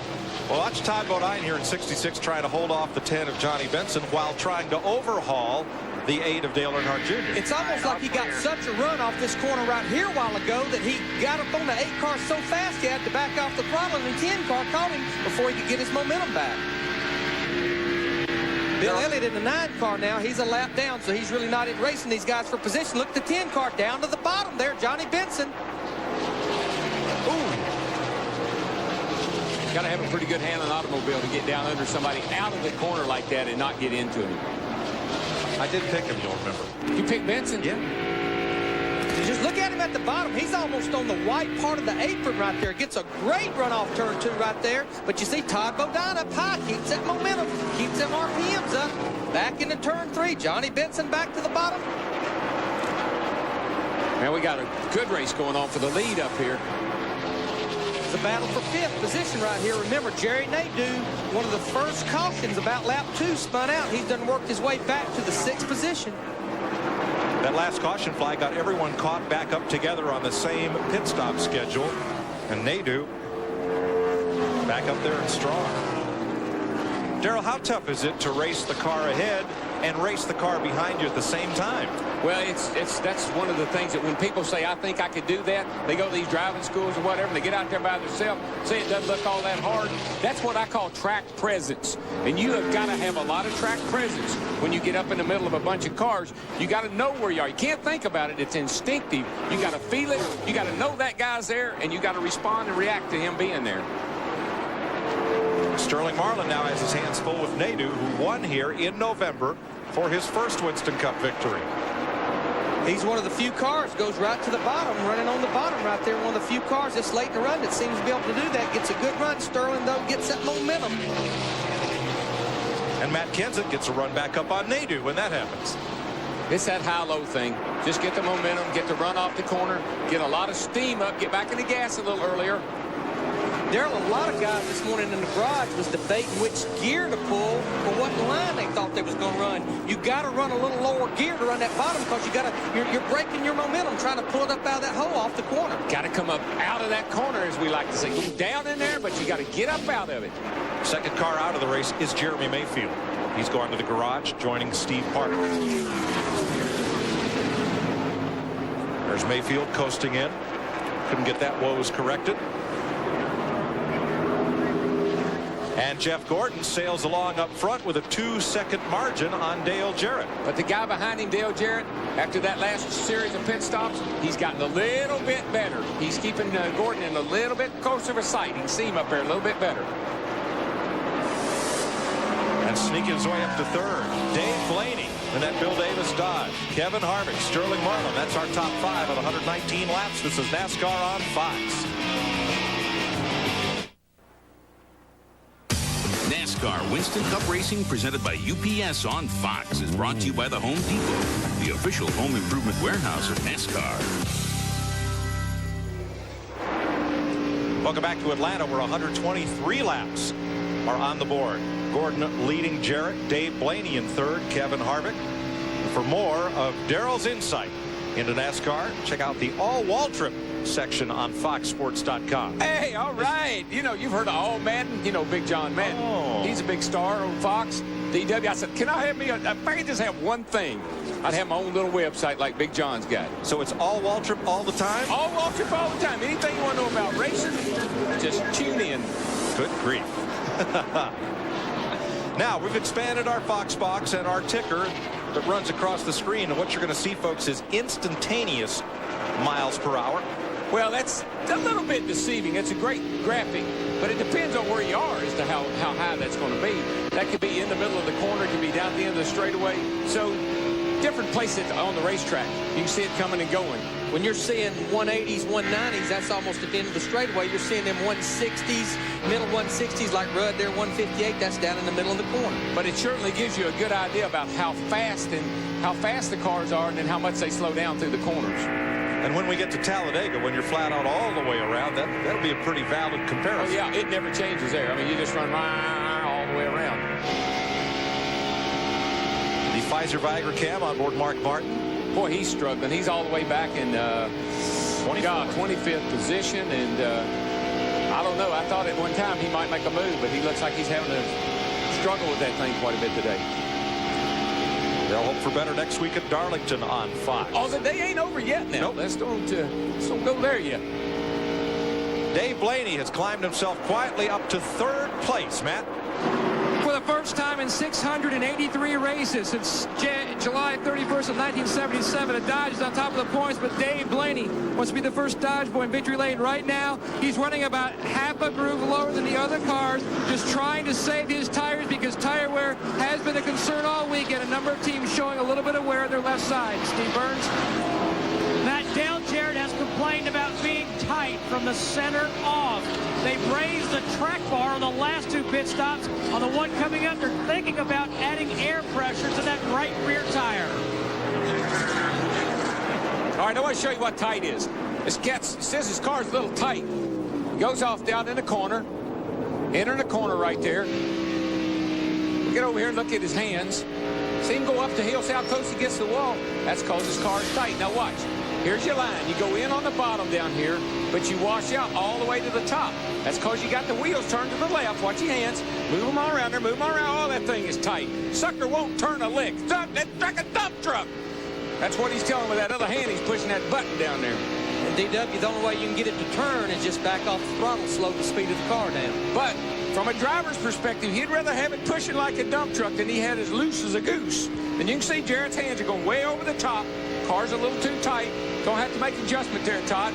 Do a little air pressure, track bar, do something. You got to help him out here now. And what they're talking about doing, they're talking about putting air in that right rear tire. That increases the spring rate over there. 1 pound equals about 10 pounds of spring rate. That'll help that old car turn up off the corner. There you see Dave Blaney, 93. He's going for second here. I'd be running down there and asking Blaney what he's doing. Keep talking about these cars not turning. It brings us right back to what we were saying earlier about that downforce in the front. Now that Dodge is coming up through there. Tires getting a little bit worn. Got a little bit more front grip. His car's turning like it needs to. He's able to get back to the throttle. He's gaining on that 88 car from Dale Jarrett. Well, we'll see what happens when he gets up there. He was able to close up. But the big thing now is, can he make the pass? A lot of air right in here, folks. That's where all that air is. It moves around and upsets the car in the back. See these fenders? He can always pull those fenders out a little bit, get a little bit more downforce. And if you watch these cars nose first, you'll see a huge difference in how far out that fender sticks. And that's how you plant that front end. That's why they wear out the left front tire. They put a lot of downforce on that left front corner. Jarrett holds second. Meanwhile, leader Jeff Gordon has come up on a big pack of traffic. He's come up on about half the field. There you see Robbie Gordon run him all the way up to the wall right there. Again, some of these guys trying to stay a lap down. Some of them trying to stay on the lead lap right here. We're about 10 or 12 laps away from pit stops. These guys would love to stay on the lead lap. And Dave Blaney completes the pass for second place. You know, I think Blaney thinks he's at Eldora. He's driving that thing down in there like he's at Eldora, got that big right rear, and he's laying it up there against a fence and gassing it and going. Oh, here's our neatest. This is the neatest thing we got right here. Fox Tracks. Using global positioning satellites, we can pinpoint the location of these cars and give you intervals and speeds in real time. We're dialing them up now, telling them, hey, give us a signal, will you? You know, Blaney had been running the bottom, running the bottom, running the bottom. Where did he go by Dale Jarrett? On the high side. That's what I'm telling you. It's just like Eldora. When it gets dirt, when it gets slick, they got to put it up there in the cushion. Look at the tracks that Dale Jarrett's running in right now. He says, hey, Blaney's pretty fast. I'm going to try to stay with him. But look at the gap, how much. This shows Dale Jarrett's car is pushing off the corner. Look how much space Blaney opened up off the corner. Blaney getting back to that throttle a lot quicker than Dale Jarrett is. And the car is turning for him. You can hear Dale, he's out of the throttle so long, and he never mats it. He's just kind of easing into it. Now Gordon has busted his way through 4 of those 12 cars. That's what you call a gaggle of cars. It's coming up on Andy Houston and then Rusty Wallace. Stacy Compton, Mike Skinner there. We'll probably see Rusty's car start smoking here in a minute, and it'll all be coming off the steering wheel. Buckshot Jones in that pack, Nemechek, and Wallace is coming in. Now Jeff Burton came in a bit ago on lap 123, so here's Wallace 13 laps later. This should start the cycle of stops. This is not bad strategy. Robin Pemberton saw that the leader was right there. They're calling what they're doing short pitting. Get those fresh tires early. Then when all the pit stops is over, they'll be out front of Jeff Gordon, Dick Bergman. Well, the reason they're short pitting on this race car, this number 2 that Rusty Wallace is driving, is that the car has a vicious understeer. It's pushing. He just doesn't have the handle under it. So they're going to attempt to adjust it with the tires that they're putting on the car now. Hopefully give Rusty something he can drive much better. The car is fine. This car won Michigan. It just isn't set up right at the moment. That's a fast pit stop, 14.6 seconds for Rusty Wallace. Ricky Craven, Stacy Compton come on pit road. Green flag pit stops begin. You're watching NASCAR on Fox. NASCAR Winston Cup Racing presented by UPS on Fox is brought to you by Miller Lite. Grab a Miller Lite. It's Miller time. By Sprint PCS, the clear alternative to cellular. By Visa, the preferred card of NASCAR. Visa, it's everywhere NASCAR fans want to be. And by new Haviland Motor Oil technology, formulated for improved gas mileage. Add more life to your car. It's green flag pit stop time at lap 141. Johnny Benson completes his service. Ward Burton is in. Mark Martin is done. And here comes Dale Jarrett. Terry Labonte, Kenny Wallace, and Kyle Petty pitting. Jeff Gordon, could he be out of fuel? He's out of fuel, I believe. Jeff Gordon just came on the radio and said there's something wrong, something wrong. Then he came back out and said, I think it's out of fuel. He says he thinks he's out of fuel. It could be a long way down pit road for the guy who was leading the race. He's not going to make it. He'll never make it around. He's almost stopped. Steve Burns. They added that pound of air pressure. They also made a wedge adjustment to the number 88. 4 tires for Dale Jarrett. He's down and away. Good stop for Dale Jarrett. Right now is when I'd have my teammate. Coming down there and give me a little help. Come on, somebody give him a push. Look at how far he's got to coast. He's in turn 4. I'm really surprised he made it all the way around because he's not going very fast. Larry, how does this happen?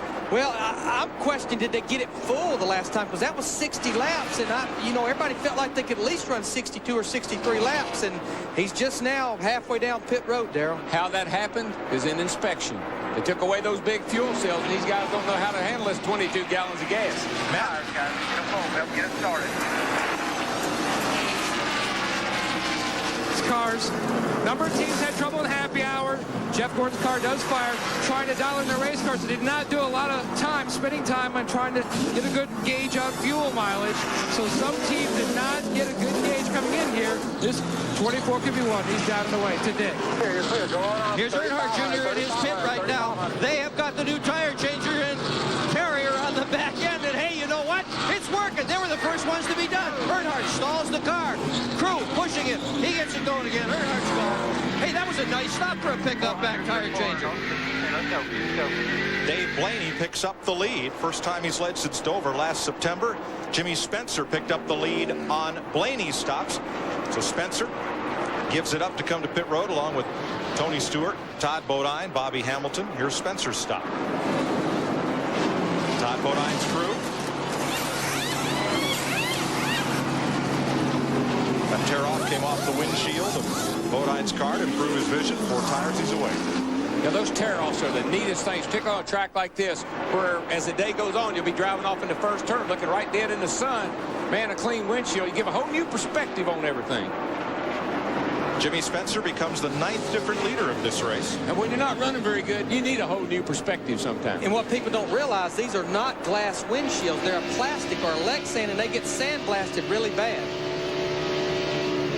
Dale Jarrett picks up the lead after cycling through pit stops. Dave Blaney in second, Sterling Marlin third.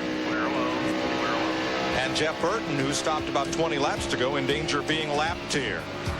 We'll be right back with more NASCAR on Fox, presented by UPS.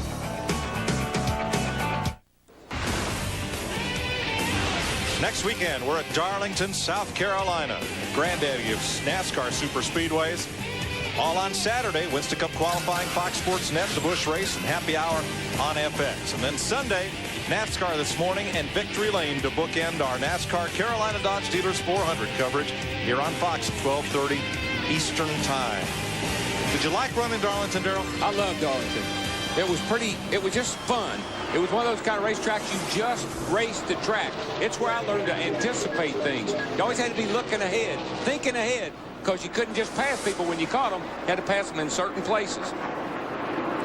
Here at Atlanta, 152 laps. Dave Blaney's our leader.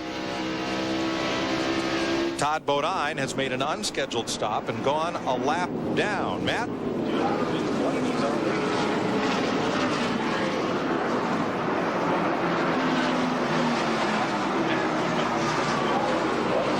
Todd Bodine came on the radio and complained about his car had a vibration.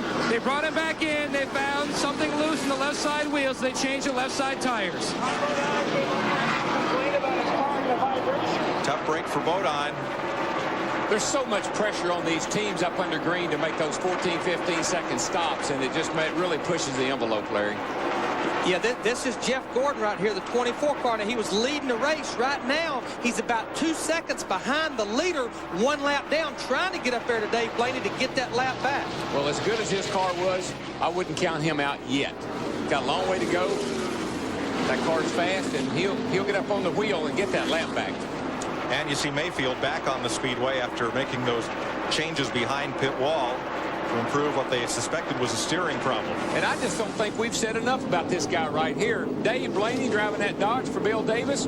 He drove around Dale Jarrett. Dale Jarrett owns this place. He went around him and is driving off and leaving him, waving to him as he went by.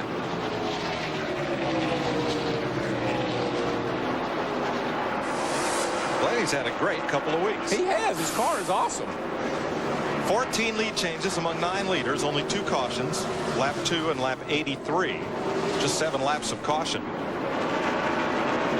Average speed 160.5.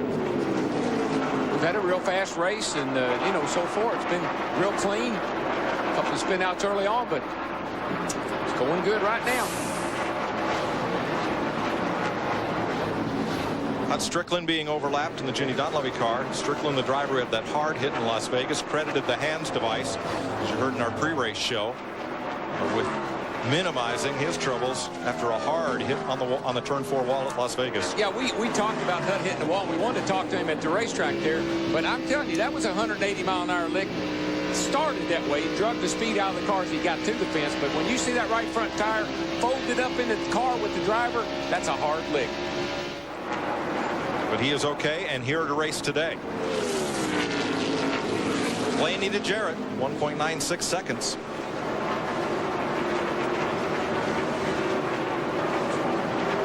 And Sterling Marlin, third, about 3 seconds off the lead. And this crowd for 7th place, Dale Earnhardt Jr. passing Kevin Harvick. For more on Harvick, here's Steve. Mike, we're with crew chief Kevin Hamlin. Kevin, your young driver is doing a good job. Have you made any adjustments to that race car? No, not really. We adjusted a half-pound air pressure at the first stop. Since then, we just kind of left it alone. He said that, you know, he's just trying to be easy with the car, take time with it, and hopefully get the G Assurance Plus Monte Carlo a good finish at the end of the day. Caution is out. Robbie Gordon bounced off the wall at turn 4. Report of oil on the racetrack. We're under yellow. Here you see Gordon coming off turn 4, but he don't have near enough time to get back to Dave Blaney before they take the caution flag. Blaney has already taken it. That's Jeff Gordon trying to get back on the lead lap. Here is the car that brought out the caution. Tore the whole right side out of that thing. That is what we would call pancake. Pancake. Thank you. Well, no, Darrell, you got to do the whole side if it's a pancake. Well, I don't know what that is, but I don't want it in my skin. Is that a waffle? He's kind of waffling, trying to get to pit road, and he will make it to his pit. So caution is out for the 3rd time today at lap 159. This is NASCAR on Fox.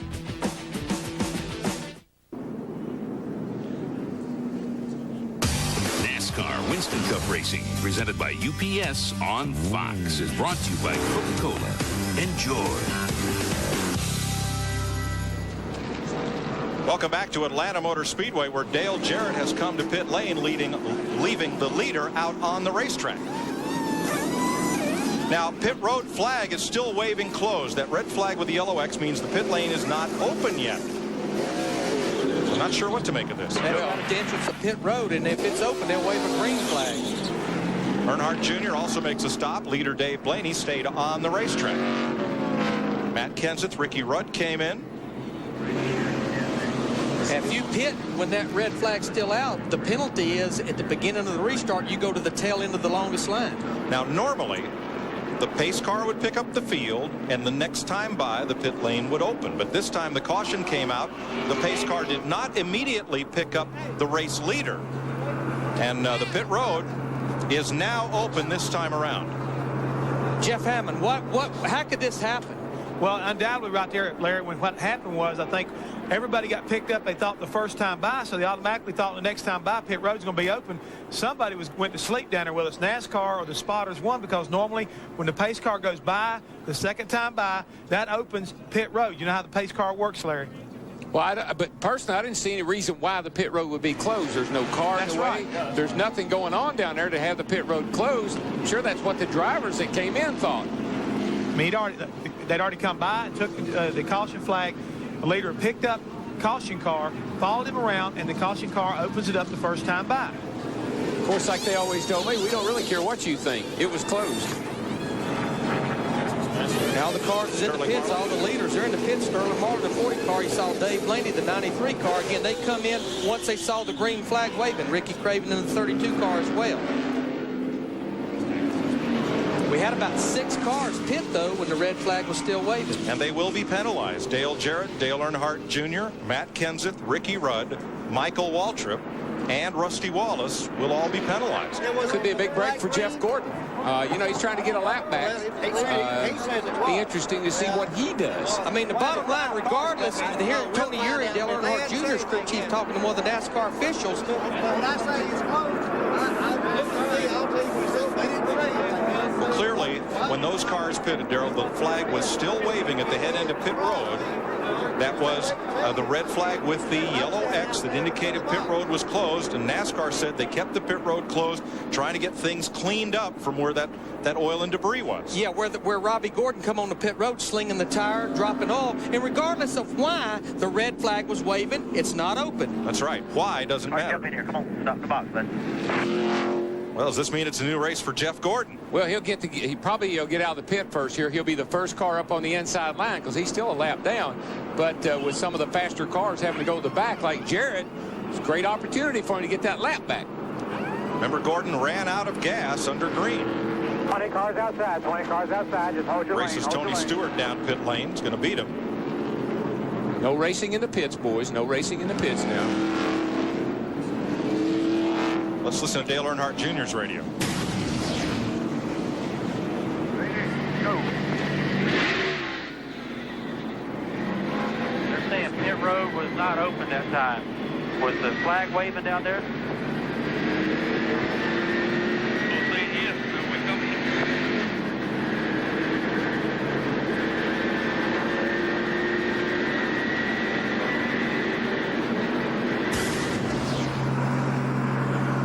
Well, apparently some of the teams thought pit road was open. The flag was clearly waving. It was not. Well, Dale Jarrett came in, and that would confuse everybody because if Dale Jarrett comes in, he's a guy that's usually on top of his game. You would assume the pits were open. Mark Martin has led a lap to pick up 5 bonus points. And now comes to pit road for service. You ride with the Pfizer Viagra cam down pit lane. This is NASCAR on Fox. Let's sort out these pit stops, beginning with Dick Berggren. Slow pit stop for Sterling Marlin, 24-13. Kinnan, the back tire changer, slipped in. He fell, and that's what did him in. Let's go to Steve. A lot of confusion here in the 88 pits as well. Todd Parrott just asked the spotter, Bob Jeffrey, on the roof, could you see pit road was closed? He said no. Dale Jarrett didn't know it was closed. Let's check in with Matt Yoakum. The leader, Dave Blaney, in the 93 car, and his crew chief, Doug Randolph, discussed any changes. No changes for the 93 car. He was very, very happy. The car was very good in turns 1 and 2, a little loose in 3 and 4. To Jeannie. Well, that's life in the big city. That's the word on the radio in the 17 pit. Matt Kenseth was told to follow 80-80 in, and that's exactly what he did as we go green here. Kenseth said he didn't see the flag waving, so he's not sure what was going on. He just followed the 88 car. Did get an opportunity to tighten up his car. Half pound out of the right rear and air pressure adjustment for all new Ford tires. And Jeff Gordon just jumps out in front of the leaders, so he's hoping for a quick caution here. Gordon is now on the tail end of the lead lap. The car right behind him, 93, Dave Blaney in the Dodge, is the race leader. And this is when you're most likely to have a quick caution. A couple of cars will get together, a little sheet metal fly. Might catch one here, guys. Of course, he's got to stay ahead of that 93 car now. That's part of the equation, you know. That may not be an easy task because Blaney has been strong all day. You know, it's not surprising. You think about how Ward Burton runs here at this racetrack. Their teammates, They must have shared some notes, and Dave got the better of them. Here comes Blaney back after Gordon to try to put him back one lap down, and does. Matt? Darrell, you talked about borrowing notes from the 22 car. The 22 car has not been good all weekend. The 93 of Dave Blaney just has been very good. They've worked on it. He seems to have acclimated himself a little better to this new tire than Ward Burton in the 22. The 93 car of Dave Blaney coming on could be a very good career-making day. Hey, surprise, the second place car, Ricky Craven. Well, he's actually running third now because Jerry Nadeau just went by him in the 25 car, but after all the confusion, good run, paying attention to when pit road was open, he's worked his way into third place position, starting all the way at the rear. Tony Stewart in the 20 car. Now he's another car that's a lap down. There you see Sterling Marlin on the 40 car. He's moving underneath 32 of Craven. And the man who won here last November, Jerry Nadeau, back up in second place. Has anybody seen, where's Bobby Labonte running? I hadn't even noticed. You notice where he's running? Can you help me out, Mike? Fifth place. Oh, fifth! Oh, fifth! I didn't think he'd be up that far by now. Let's see, was he not your pick?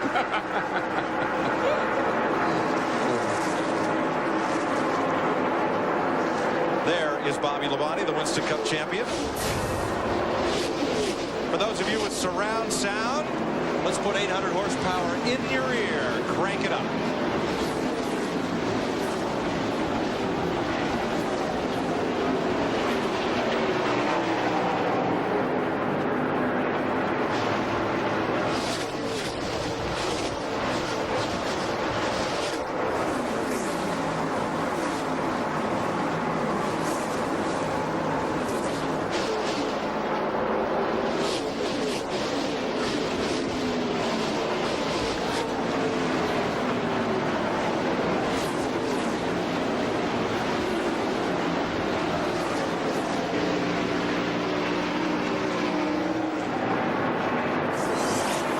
Just how when Darrell Walter brings up his name, Bobby Labonte starts marching right toward the lead. Ooh, he looks good right now, too. He's really fast. He runs high and low. Listen, he's used to running this racetrack on the bottom, and I think he's just having to find him a new driving style for today's race. Boy, close company. Benson and Harvick almost slapped together coming out of four. Look at Benson, got real loose right down on the bottom, getting into turn one. He's still running around the bottom, though, coming right here underneath Harvick in the 29 car. This is a battle for sixth. He takes the position off turn two. You just got to turn those wheels a little bit harder to the left when you run around the bottom, and that'll cause them to snap loose every now and then. Dave Blaney had 1.55 seconds last time by on Jerry Nadeau. Increases that by a 10th this time around.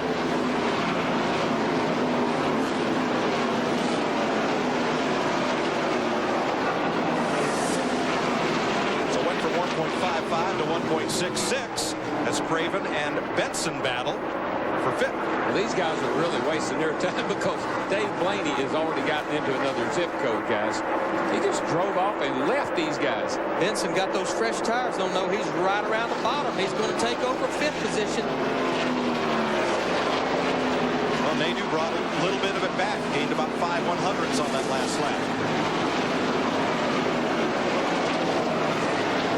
I don't care what kind of racetrack you own, if you're on Martinsville or you're on Atlanta or Daytona or Talladega, that running side by side kills your lap speed. Look at Harvick, going to bring it all the way to the bottom right there, all the way on the white line. Well, it worked for Benson. Harvick will try it. I mean, this is his kid's third Winston Cup start, and look at him up here. Nobody told him you ain't supposed to do this in your third start. Well, he was very impressive yesterday, has been in the Busch car, and he's turning a lot of heads right now in that Cup car. And in 3 races, the only mark I've seen on his car is on that first lap at Las Vegas, just barely caved the grill in a little bit. But you know what? That's what you got to do to a race car to be at the end of these things. Well, that's how you learn. You got to get seat time. You got to run these races. You got to figure out this isn't 200 miles, 300 miles. This is 500 miles, 3.5 hours. Got to pace yourself, buddy. He's going to make a shambles of the rookie race this year if he keeps this up. And right now, he's the highest placed rookie in the race. Steve?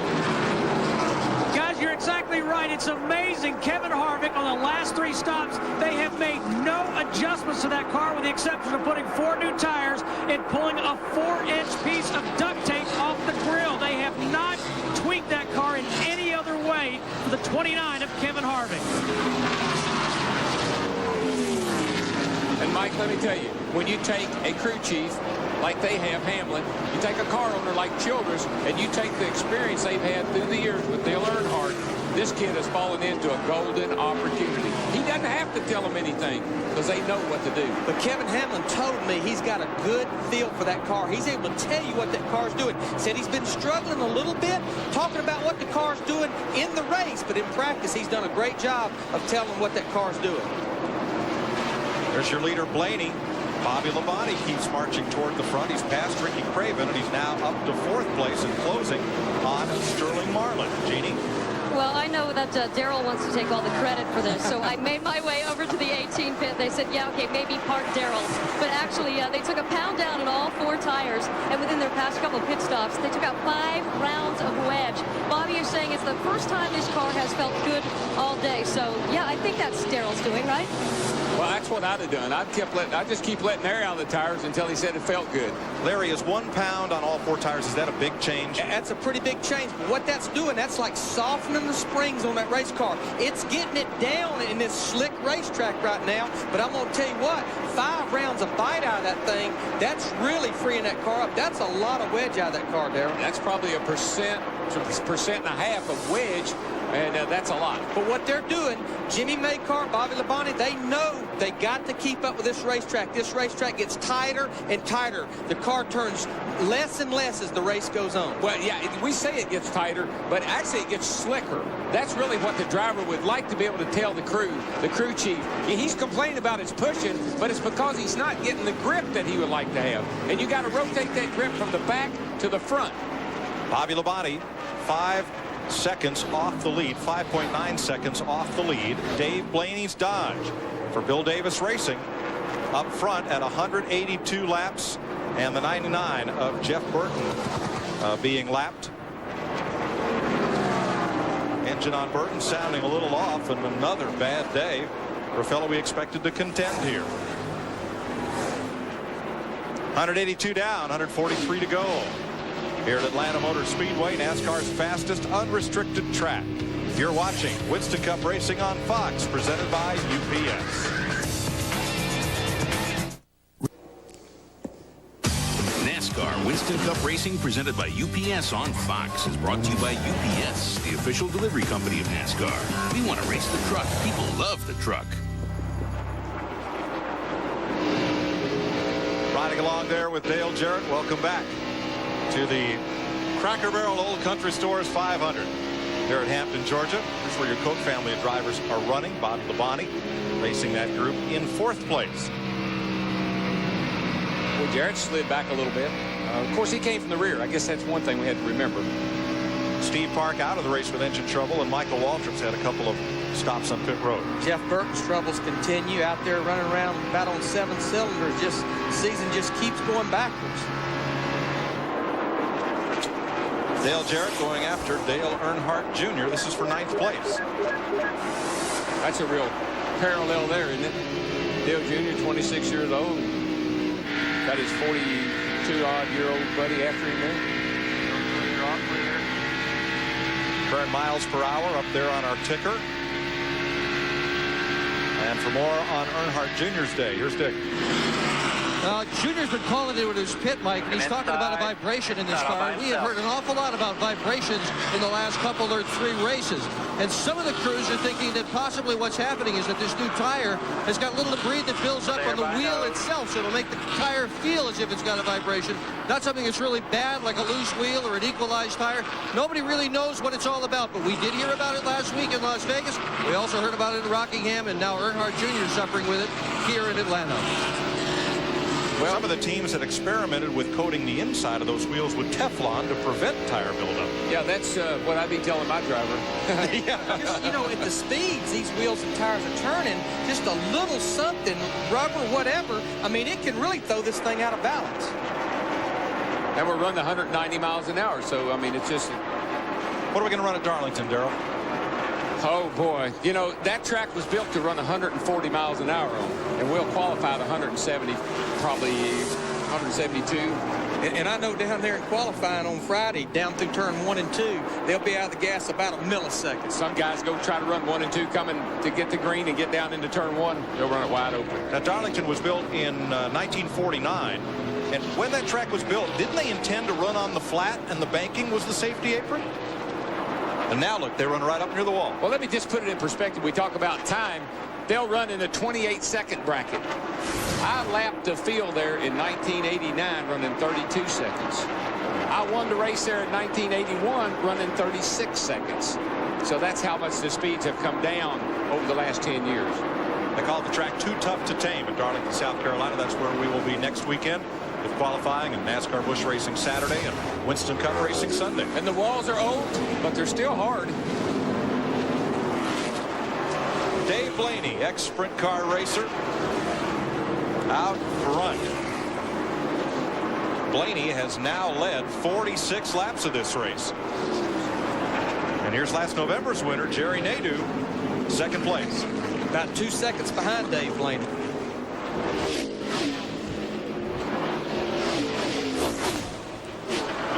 Dave Blaney opening it up, Matt.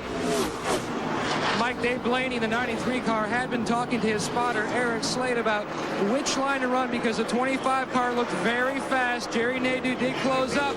So Dave Blaney started searching around the racetrack. He found a little better line and now has slowly started inching away. His car is very, very good on long runs. They just need a long run to show it. Mike, you know how many laps Blaney had led in his career, Winston Cup career, before today? Not many, 10 or so? 4. Wow. So he's having, as was mentioned earlier, a career day. Had a great run last week in Las Vegas. My vote for most improved team of the young season is this one right here. Yes, sir. Crew's watching it on the Jumbotron. Back of pit road as Dave Blaney tries to dominate here in Atlanta. You're watching NASCAR on Fox. Welcome back to the Atlanta Motor Speedway, the Atlanta 500. And don't forget Totally NASCAR with Steve Burns. It's totally entertaining. Weeknights at 6 Eastern on Fox Sports Net. With Jeff Hammond, Chris Myers. We're trackside in our mobile studio unit. Let's recap the race so far. Jeff Gordon, Kevin Harvick going at it early. This is on lap 19. Kevin gets loose and slides up. Gordon gets by. And then Sterling Marlin, after Gordon had led for a while, Jeff, he had led for at least a lap, but eventually Gordon gets back in front of him. Yeah, it's like Sterling's tires were good for a while, and all of a sudden here comes Jeff Gordon. His car got to work good. Here we see Steve Park. He loses the engine. Standing there talking to crew chief Paul Andrews. He was out, and then on lap 143, can you believe it? He runs out of gas. Jeff Gordon, the leader, ran out of gas. Look at his pit crew. They're totally stunned. Gordon fell to 24th, but got back in it when at least 5 cars went into the pits when they were not supposed to. As you saw, the pit flag, Dale Jarrett, one of those, and fell from the lead. So Dave Blaney, who was in the lead pack last November here in Atlanta when he was tapped from behind and wound up 18th, is your leader. He's been the leader since lap 149. His best finish so far, 8th and 9th on the Winston Cup circuit. Blaney's getting ready right now to put Rusty Wallace a lap down as he works him as he go off in the corner. We've had 16 lead changes, 10 different leads. Again, Blaney on the lead. What should we look for here over these last 123 laps, Jeff? That the Blaney bunch do not beat themselves. Right now, they got that car on a rail. It really is, it looks awesome. And the biggest thing is he just got to be patient, work with his spotter, let everything kind of come to him because everybody's got to catch him. But the guy right now that's trying to make up ground is the 24 car. He's coming trying to get his lap back. All right, Jerry Nadeau, who won last November, right behind Blaney, following Sterling Marlin, who, of course, is the current points leader on the Winston Cup circuit. Let's go to Steve Burns.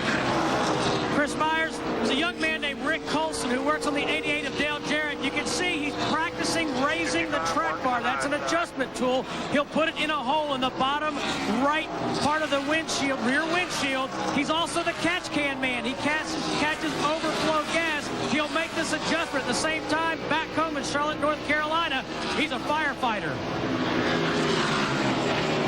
Now here's Dale Jarrett, one of the 6 cars that was penalized for pitting too soon during the caution flag a lap before pit road was open. We got trouble. Todd Bodine spinning off turn 4. Slides through the grass and he saves it, loops it again, but he's going to stay off the racetrack with it. Caution's out. Lap 205, Todd Bodine with a spin down through the infield grass. Quickly, the cars that were penalized on that last caution flag. Jarrett's now back up to 9th. Dale Earnhardt Jr. 10th. Ricky Rudd 11th. Matt Kenseth 12th. And Rusty Wallace back in 16th. Just on his own. Nobody in front of him or behind him. Back in the throttle off turn 4. Just loops around with him there. I was just going to follow up on what Jeff said about beating yourself. One of the things that we saw yesterday in the Busch race, late in the race, guys started scrubbing the wall. This groove is, folks, it is inches off the wall, so you're going to have to stay away from that wall and not hit it. Darrell, that penalty really bit Rusty Wallace. He was in 16th place. He had to restart at the tail end of the field, and he went a lap down to Dave Blaney just before this caution flag. We get y'all down here in 1 and 2. So we're at 206 laps complete here at Atlanta. This is NASCAR on Fox.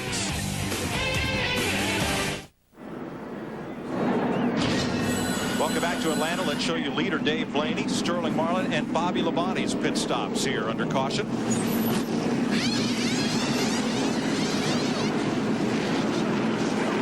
Pretty much everybody changing 4 tires, making those adjustments here with about 125 laps to go. Cleaning that windshield real good for Bobby Labonte. Had a small problem on the front there on the 18. He's away. Blaney had a great stop. Kevin Harvick scoots out there. He had a super stop in the 29 car. Boy, he and the 40 car almost got together. Dick? Well, the big pressure in the number 40 pit, Sterling Marlin's pit, was right on this man, Jerry Schweitz. He's the gas man. The reason why the pressure was on him, they think they could do it on just one more stop. His goal, get all the fuel in the car he possibly can. To Steve Burns. Well, Dick, here in the 88 pits, they decided to raise the track bar a little bit for DJ to help the handling on that number 88 car. On the 29 car of Kevin Harvick, he's pitted right next door for the 4th time in a row. They didn't make any adjustments to that car. Let's go to Matt Yoakum. The 93 car, Dave Blaney, no changes. He was very happy with his race car, but next stall over, the 25 car, Jerry Nadeau. They did make a chassis adjustment, and with air pressure, he was complaining his car was tight in, but very good off. Jeannie? Well, guys, you notice the work on the right front there. That one remaining rubber in the right front, it is gone bye-bye. They just pulled it out. 4 new tires as well, cleaning the windshield, as you notice. Not before Bobby said, but thank you to the crew for taking the time to get the car right for him. And he said, we will be there in the end. Long stops with the hood up for Rusty Wallace and Jimmy Spencer. And he actually, Rusty, pitted with the leaders just to try to fix that problem. Wanted to get there as soon as they could. He's a lap down. He will have to restart the race at the tail end of the longest line. That's the penalty. More likely open the hood. Maybe they had to make a chassis adjustment, take a rubber out that they couldn't get out of the, with the tire off of it, had to open the hood to get it out. We're under the 4th caution of the day. The first came at lap 2 for Jerry Nadeau's spin. Steve Parks' engine let go for the 2nd caution. The 4th turn wall was hit by car 4, Robbie Gordon, and now Todd Bodine's spin. Jeff Gordon's led 118 laps, and Dave Blaney has led 62 laps of this race. The 95 World of Outlaws Wing Sprint Car champion. Next week, Darlington, South Carolina. Yeah, here's my favorite right there. And then Bristol, Tennessee.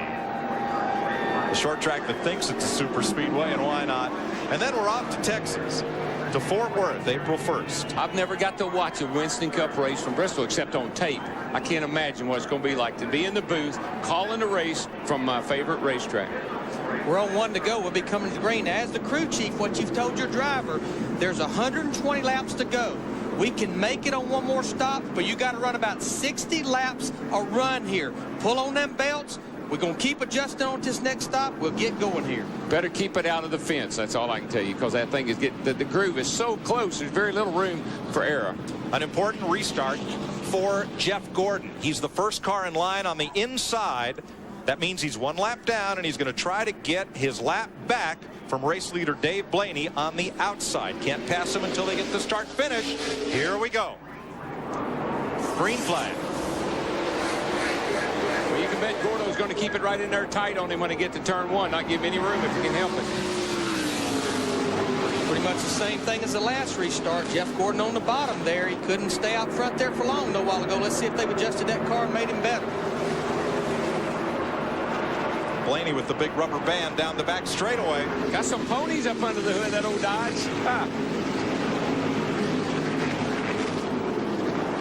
Runs that high line, gets that run off turn 4. One thing I noticed about Blaney back there earlier in the run, he can go high or low. I saw him dive under a couple of guys down low in 3 and 4 and went right by him. That's one car you don't want to let back on the lead lap, Jeff Gordon. He will come back to haunt you. Yes. Boy, Blaney he got way out next to the wall off of 2 that time. Running side by side like that makes it really difficult. How about Jeff Gordon's teammate, Jerry Nadeau, the 25 car? He's going to go up there. He's going to try to take the lead as well. Gordon squeaks his way past as Nadeau positions to take a bit of the air off of Blaney's spoiler. Kevin Harvick in the white 29 car, he's moving in position too as well. It's going to get good, guys. Oh, this could get ugly. You know? Oh, this getting good. This could get ugly. A great pit stop for Harvick put him 3rd. Now Nadeau. He can't decide which line he wants to take. Falls in behind his teammate going into turn 3. Blaney just needs to really bide his time here. He's got a better car than the other 2 guys, and their teammates got to take that into consideration. And did Nadeau lining up with Gordon in the back straightaway, did that help Gordon get a better push off into turn 3, Darrell? That's exactly what his spotter was saying. You've got to push. In other words, you got somebody behind you to help you get out front. Now Blaney is still the leader. Gordon is now on the tail end of the lead lap. This is where spirits. You need to really, really mind your manners here. Use your spirits and don't get in trouble here, guys. You know what makes me feel good about being up here in the TV booth, DW? Look at Dave Blaney, Jerry Nadeau, Kevin Harvick. This is the future of Winston Cup racing. We're just starting to see these guys. That's right. And of course, Gordon's there to lead them on. Blaney's won more than 200 sprint car races in his career. 5 times he's finished 1st or 2nd in the World of Outlaws. One thing he just doesn't want to do right at this point is get frustrated. Just bide your time, buddy. You got a better car than those other guys. You're going to pull ahead of them. Just don't overdo it. That boy. Nice and smooth off 4. You're going to pull away from him. Once they get single file, he's long gone. I know this is trivial, but the number 93 has never gone to victory lane in a Winston Cup race. The best finish for that car number was back in 1951, 3rd place. Wow. Of course, there's a reason he has that number on the car. Has something to do with the sponsor, I think. Right, but, 93 octane. And Dave Blaney here dominating this race in a Dodge. It just makes me think that 2 years ago here in Atlanta, Georgia, the Dodge people come south to look at the Atlanta racetrack, look at racing, to make their decision whether they want to go racing or not. Man, got a race going on right here. Look at this. Holy cow, 3 wide. They came by the start-finish line here. Just a little bit of sheet metal was being rubbed. How about Mo team there, Mike Skinner in that 31 car? He was about to go a lap down. Actually did go a lap down earlier. He's done worked himself back to 11th. Looks like the adjustments they've made on that car has put him in the right direction. And he's back in the high line again. Matt, what's wrong with 93? Hey, Dave Blaney just came on the radio that something may be wrong with the right rear tire. He's not sure. Left side tires, they believe, maybe left side tires. You might want to keep an eye on the left rear because they were still working the lugs when he started leaving. Tommy Hubert zipped the gun in there. They thought they got him, but maybe they have one loose. Does have a vibration. And a lot of drivers in yesterday's Busch race, Darrell, think they had a vibration. Come in and get a couple tires and find out they didn't. Yeah, there's something odd going on. Mark Martin came in earlier with a tire problem. There's something about this new tire situation, the new tires that they got, that the guys seem to be having a vibration with. For more, here's Dick. Well, talking about vibrations, Mike, this is what we're seeing on the tires and wheels that are coming off the cars. This is a coated wheel, but look at this. There's tire buildup on the inside. This is all we've got for wheel weight on the inside of the car, and you can pretty well believe that that weight on the other side from old tires could offset the wheel weight. The 93's on pit road. He's coming down. Whatever it is, it's bad enough he thinks he's got to stop. Well, at 190 miles an hour, you don't dare gamble. No. He's got a fast car. He'll get back in this race. Dave Blaney finally comes to a halt. He does have a lug missing on the left rear. There is a lug missing. That's probably why he had the vibration. A costly stop for Dave Blaney, who was leading this race and starting to run away. He's down and away. Heartbreak in the 93 pit. Well, that's a great pit stop. Unfortunately, he just didn't need that.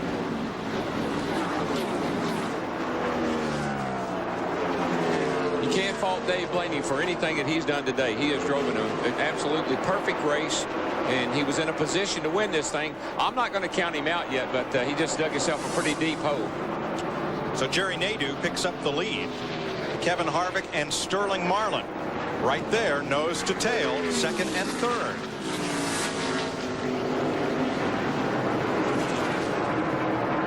Guys, here we go again. We talked about it earlier, Darrell.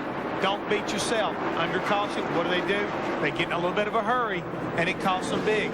Now they got to go back and scrap and claw here with less than 100 laps to go to try to get back to where they should be already in the lead. Yeah, it's a little late in the day to get yourself in trouble like this. Hard to make up a lap when you get down near the end. Right. Dave Blaney did lose a lap, making that green flag pit stop.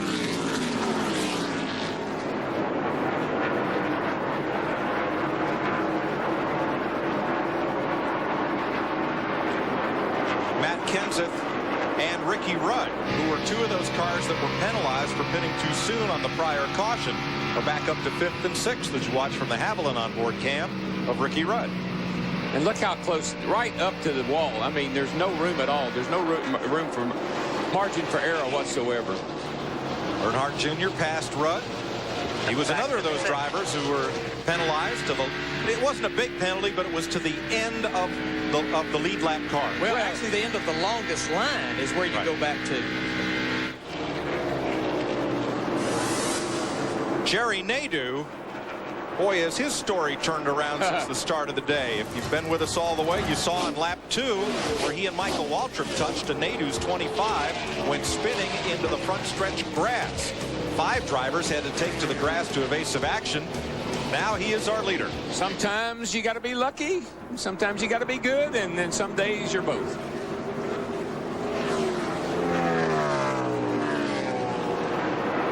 Bobby Labonte moving up past Ricky Rudd. That will put Labonte in 7th place. Yeah.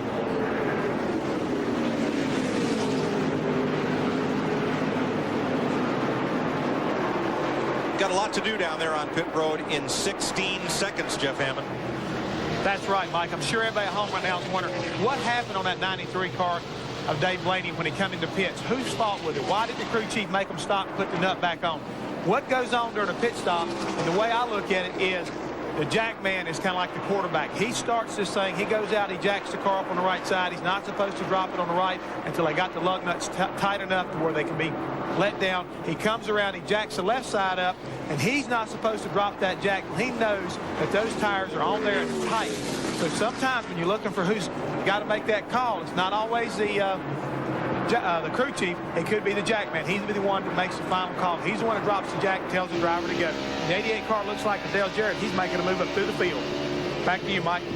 The UPS cam on board Jarrett, who presently is in 4th place, right behind Sterling Marlin.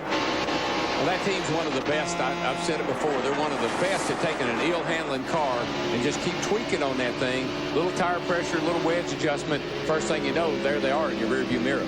Definitely, Dale Jarrett does a great job of telling Todd Parrott, his crew chief, what it's doing. Todd Parrott does a great job orchestrating the changes that makes that thing better toward the end of the day. Here you see wide open throttle down into turn 3. Down the middle of turn 3 and 4, falls down about 158 miles an hour. RPM start crawling back up, down the tri-oval, wide open throttle. Start and finish line right there. Still wide open, 8,600, 86, 8,800, 193 miles an hour off into turn 1. That tells me he has picked up the pace. When he's doing 188, turning that many RPM, he's after it. We'll keep an eye on him. Right now, he is 3.1 seconds off the lead.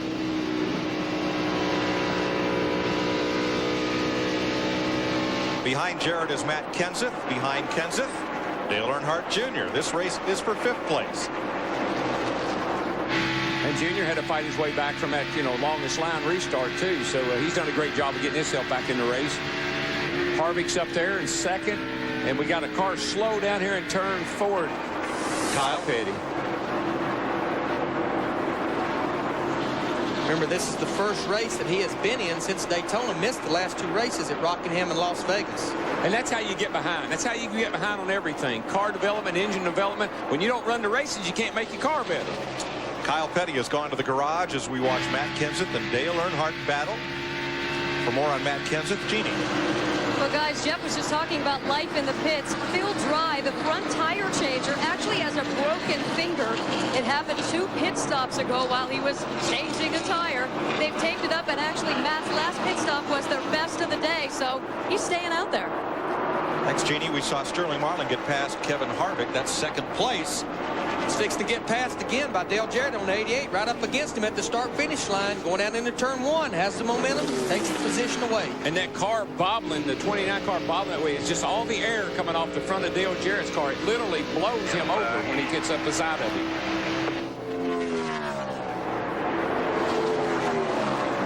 I think the 93's back on pit road, guys. Oh, Mark Martin's in trouble up in turn 2, and caution is out. And 93's on pit road. Job of hanging on, buddy. At least the car ain't hurt. Now the 93 shoots straight through. Will Jerry Nadeau let Jeff Gordon have his lap back? Oh, by all means. Yes, teammates. He better. And Mark Martin will coast toward the garage. Now, here's Nadeau coming around to the caution flag. Well, he's way ahead of Gordon right here, so he's got to about lock it down to give Gordon. I'm telling you, that's when the guys on the roof are hollering, back it down, let Jeff get his lap back. And they're having to do it in a big hurry. In a hurry, because they wasn't expecting the caution. Martin takes it straight to the garage. Whoa, and almost only misses the turn. Oil on his tires. A lot of oil on the tires. He just couldn't get it turned in there. Plus, he rode around on the bottom of the racetrack. Tires get built up on him. She won't turn. Joe Nemechek's crew had to jump for cover.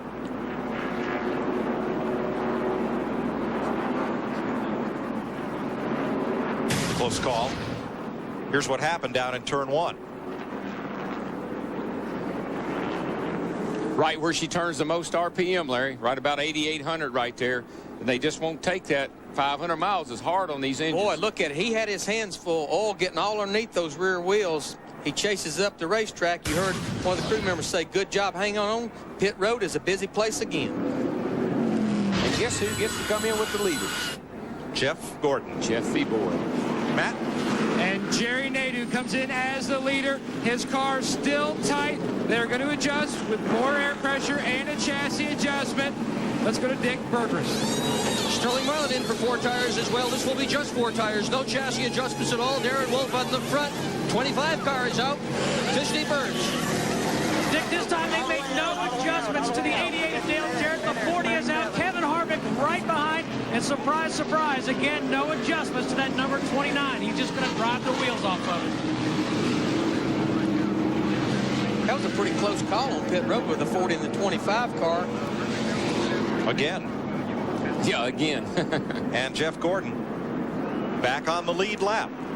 Thanks to an Alphonse and Gaston routine. Here we got the left rear off the 93 car. They've got to have a lug stud problem. They've been having trouble with that left rear. They've got to have a lug problem. This is the left rear tire off Dave Blaney's rolling down the backstretch here. Can you imagine the heartbreak to have a car that good, a car capable of winning a Winston Cup race, and have a failure like that? Matt, what's going on with him? Guys, he was going to hit pit road when the caution came out, so he drove on through. He was complaining something did not feel right. It felt like the left rear tire was going to come off, but they did not want to lose any more time, so he went back out, and now even more trouble for the 93 car of Dave Blaney.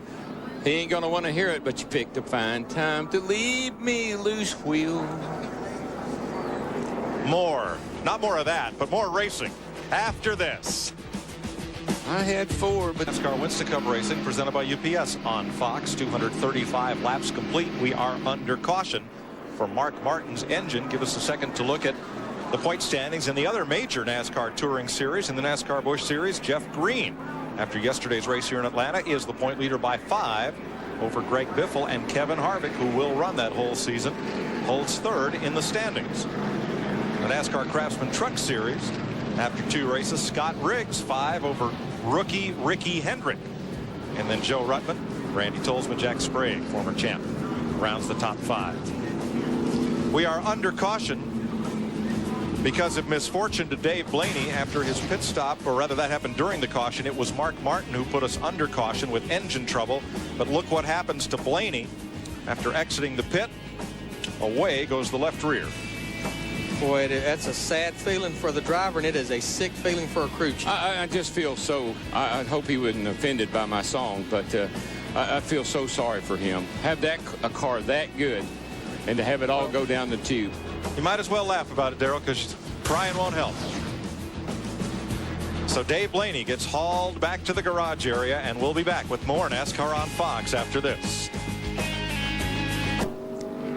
Welcome back to Atlanta Motor Speedway. Dale Jarrett, Matt Kenseth, Jerry Nadeau, the leaders after pit stops under caution for Mark Martin's apparent blown engine. Let's go down to the Hammond Hotel.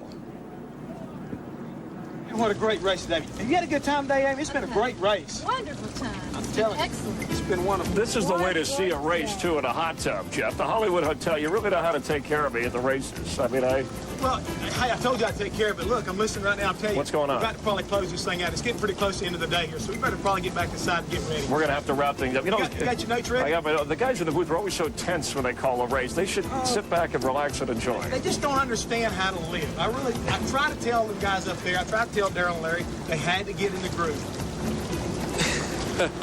I didn't notice they added that extra suite onto the Hollywood Hammond Hotel. You know what that is? That's a couple of slow leaks right there. We're going to go green. There's a line there, but I'm going to leave it on the table. Thank goodness we're going green. Just under 100 laps to go. Dale Jarrett, Matt Kenseth. Meanwhile, back at the ranch, Jerry Nadeau, Sterling Marlin, and Bobby Labonte are the top 5 as we go back to green. Look who's leading the race. He started out there, and he's back up there again. Overcame that pit road penalty and marched it right back up front. And guess what? This is when you find out how good everybody is. This is when you let it all hang out right here. Let the rough side drag, boys. Gas it and go.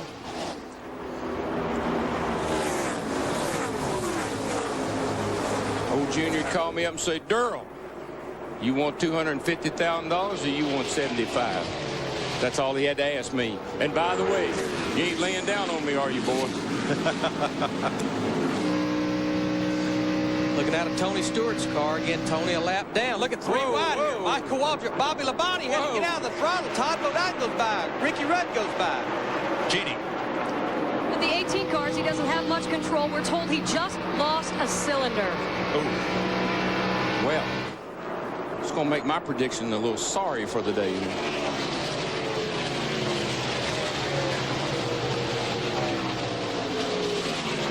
Bad news for Bobby Labonte. Now, that engine's still running, but running on 7 But you know, this is kind of reminiscent of last week when they had a problem with that thing, and at the end of the day, it was barely running. Wasn't last week it a fuel pickup problem? Well, that's what they called it in the beginning, but I think it was something else. Man, we're going to have a pass for the lead here. Come on, here comes Nadeau. Nadeau's all over the back of Jarrett. Now he's all over the side of him. And now we got the 19th lead change of the day if he can hold on to it for a lap. Now he's in his rearview mirror. Wow. Boy, he powered that thing down in there. He has got a stronger car here, I believe, as he did back in November. When he won this race last fall. Tell you another guy that's not looking too bad is Kenseth. He's right there, closing up on the back of Dale Jarrett as well. And don't forget, old Jeffy's back there coming up through there too. Jeff Gordon is up to 12. Where is he? Where is he? Where is he? There he goes. Now you can believe one thing. He has got that thing to the mat. Battling Terry Labonte and Ken Schrader. Those are lead lap cars, and we see a little smoke from the back of Bobby Labonte's Pontiac. Oh yeah, and where there's smoke, there's always a little fire.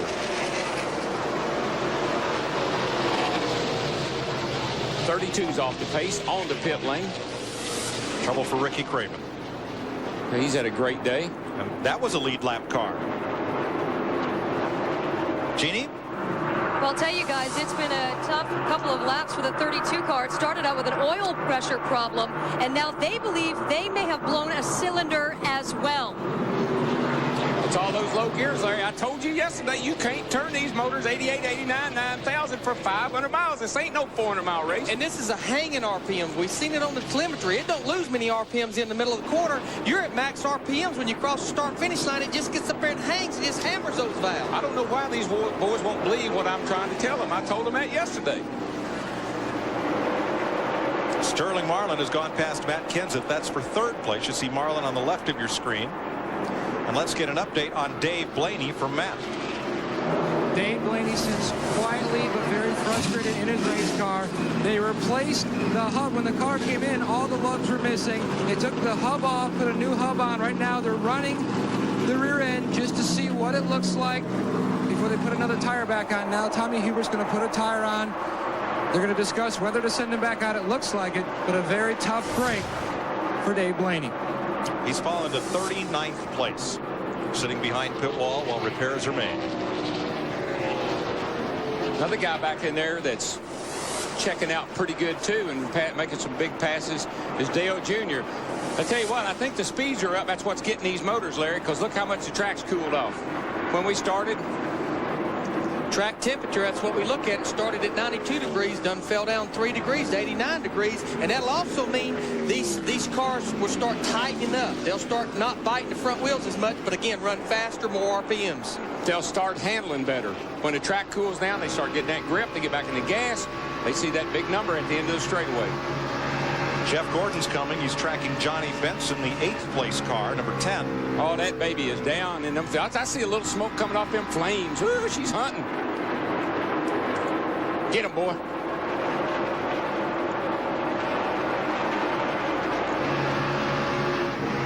They'll work past Michael Waltrip, who is laps down. It's the Napa onboard camera from Waltrip.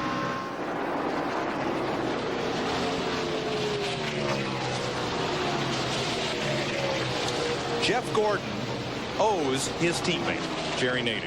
Oh, but not in the way you say that as if he owes him something. Well, actually, what he owes him is the courtesy to not pass him if he does catch him, because he wouldn't be in the position he's in if Nadeau had not backed off, locked it up, and slid the tires so he could get his lap back. Right.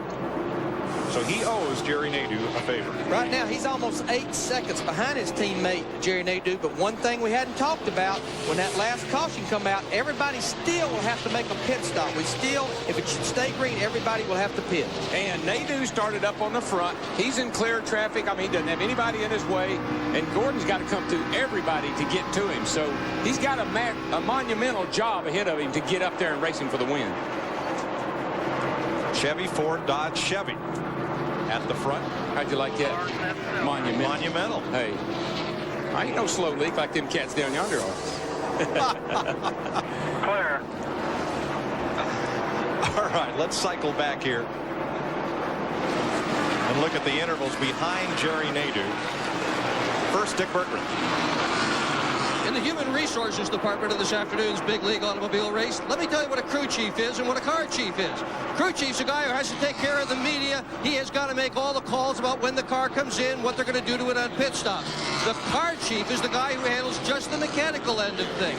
Well, the car chief on car 25, driven by Jerry Nadeau today, ordinarily is Gordon Gibbs. But when Tony Furr, the regular crew chief, was suspended for 4 weeks for a violation at Daytona, Gordon Gibbs was told, you will now be the crew chief as well as the car chief. Well, Gibbs hates his new job, even though his car is in the lead. He said he really doesn't like it. He likes having wrenches in his pocket. He doesn't like having to deal with us in the media, the pit stops, or any of the rest of it. He is most anxious for Tony Furr to return. I don't know. He may change his mind if he wins this thing, Mike. Let me explain something to you. All the races I won, I had one guy that did it all. I mean, I don't know about this crew chief, car chief, and all these specialists. I had one guy, and he had to do everything. But what happened, it's become a lot like a football team. You've got the head coach. He's the crew chief. He's the one that kind of looks over everything, and he's got to surround himself with a good defensive coordinator, good offensive coordinator. If, for whatever reason, the head football coach gets sick or can't get fired or whatever, one of the coordinators steps up, he becomes the head coach. All right, now, is Jeff Gordon coming? Last lap, Gordon was 9.8 off the lead. Now he's 10.5. Well, he's hung up in traffic. He had a really tough time there with some traffic. And a couple of cars boxed him in. And he had to back out of it for a little bit there. I'm not sure what the problem is now, though. Bill Elliott's fought hard all day in that number 9 Evernham Dodge. 17th place, a lap down. His car, Gordon's car, still looks like it's pretty fast to me. Dropped to the bottom and got around Bill Elliott. And let's check that interval and see what that does.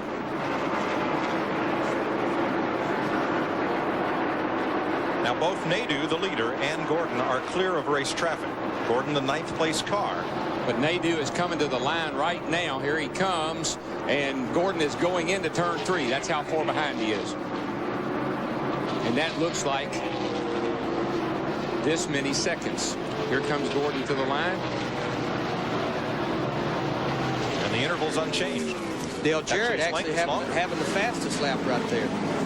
So from the start-finish line, the leader to going into turn 3 is 11 seconds. And I don't even believe Jeff Gordon can make that up. Ron Hornaday making a pit stop in the A.J. Foyt Pontiac. There's our Conseco onboard camera with Hornaday. And man, stopping up under green is agonizing. 45 miles an hour, and he's all the way down at the end of pit lane. It takes forever.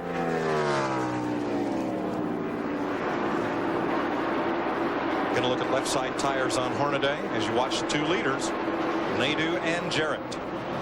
Dale Jarrett searching around a little bit. He'll run right up against the top of the racetrack. Then he'll move to the kind of the middle of the racetrack where Jerry Nadeau's running right there, just searching around. Todd Parrott giving him lap times. There you see moves to the top side of the racetrack in 1 and 2, trying to see where he might be a little stronger, where Nadeau might be a little stronger. Well, there's your 1st and 2nd place car, and really not all that far behind them comes the 3rd place car of Sterling Marlin, and then not too far back from that guy is O'Dale Jr. He's been putting them down, picking them up pretty good, too.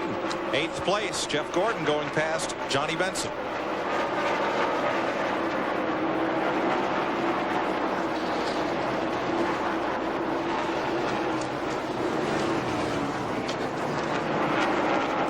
We talked to Jerry Nadeau about the intensity of the experience of winning here, his first win last November. Yeah, it was pretty cool. I mean, the last 7 laps was amazing. I told my spotter right before the green flag, I said, make sure you give me a rundown of every lap till the last lap. And, well, we were getting down to about 4 laps to go, and I could barely hear what he was saying. And he started out, you know, saying, like, okay, 7 laps to go, 6 laps to go. Then it was like 5 laps to go, 3 laps. I mean, he couldn't talk. So that tells you how excited, you know, he was and the team was. And you know, after we did our donuts and come on pit road, every one of our guys on the team had a tear in their eye. And it tells you how competitive NASCAR racing is and how hard these guys work. Well, he's a great young man. I tell you, he's going to be good, and he's got a great future ahead of him. And good sponsor this year, good program, ready to win some races. Hope he's got a good mirror because it's getting filled up. Ruh-roh. Here comes the truck. For more on DJ, here's Steve. Larry McReynolds, you were right. Todd Parrott, the crew chief on the number 88 for Dale Jarrett, is calling lap times.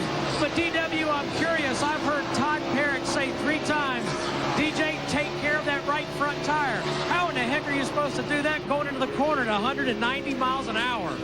Well, Steve, you really don't do it going in the corner. You back off a little early, but what he's telling him is don't get back in the throttle so hard that you get that right front pushing. You skating that front end. Let the car set. Let it take a set. Stay out of the throttle until the car is planted, and then get in it and go. And that's what you see him doing. Rolling out early, but getting in it nice and easy and running it off the corner with the front end pinned down to the ground. Larry, I got a question for you. You're sitting up there on that box right now. What do? We take it to the full length of the fuel stop and come in and get 4 tires, and we're going to split the stop today? No, I'm not going to split it, but they could go to about lap 295 to 300, but I am going to short pit just a little bit. We're just about getting ready to have a lead change here. About maybe lap 285, no question we're going to get 4 tires. Here comes DJ, 88 to the bottom side, here at the start-finish line, wanting that lead back. Now, let me tell you 2 guys something. Like I told you last week, he just got the lead there. You come down pit road at 45 miles an hour, I'm going to lose a lap. And I don't want to be a lap down when that caution comes out. So y'all going to have to sit on that hot stove down there and sweat a little bit. But, Darrell, you got to trust me on this. And I want those fresh tires a few laps earlier than my other competitors. Trust me. All right, I'm listening to you. Remember one other thing. I've already got it now on tape. I heard you a minute ago. One guy does one thing. Let that crew chief right there sit on that stove for you, buddy. He'll take care of it. Ron Hornaday just came back down pit road for another stop. Well, my car's so good, I just wanted to call in and quiz you a little bit. I want to be sure you know that you're making the right call. And I bet you one car that will come to pit road early will be the 24 car. He knows because he had that fuel problem earlier. Gordon Gibbs there, the 25 car's crew chief, acting crew chief for Jerry Nadeau.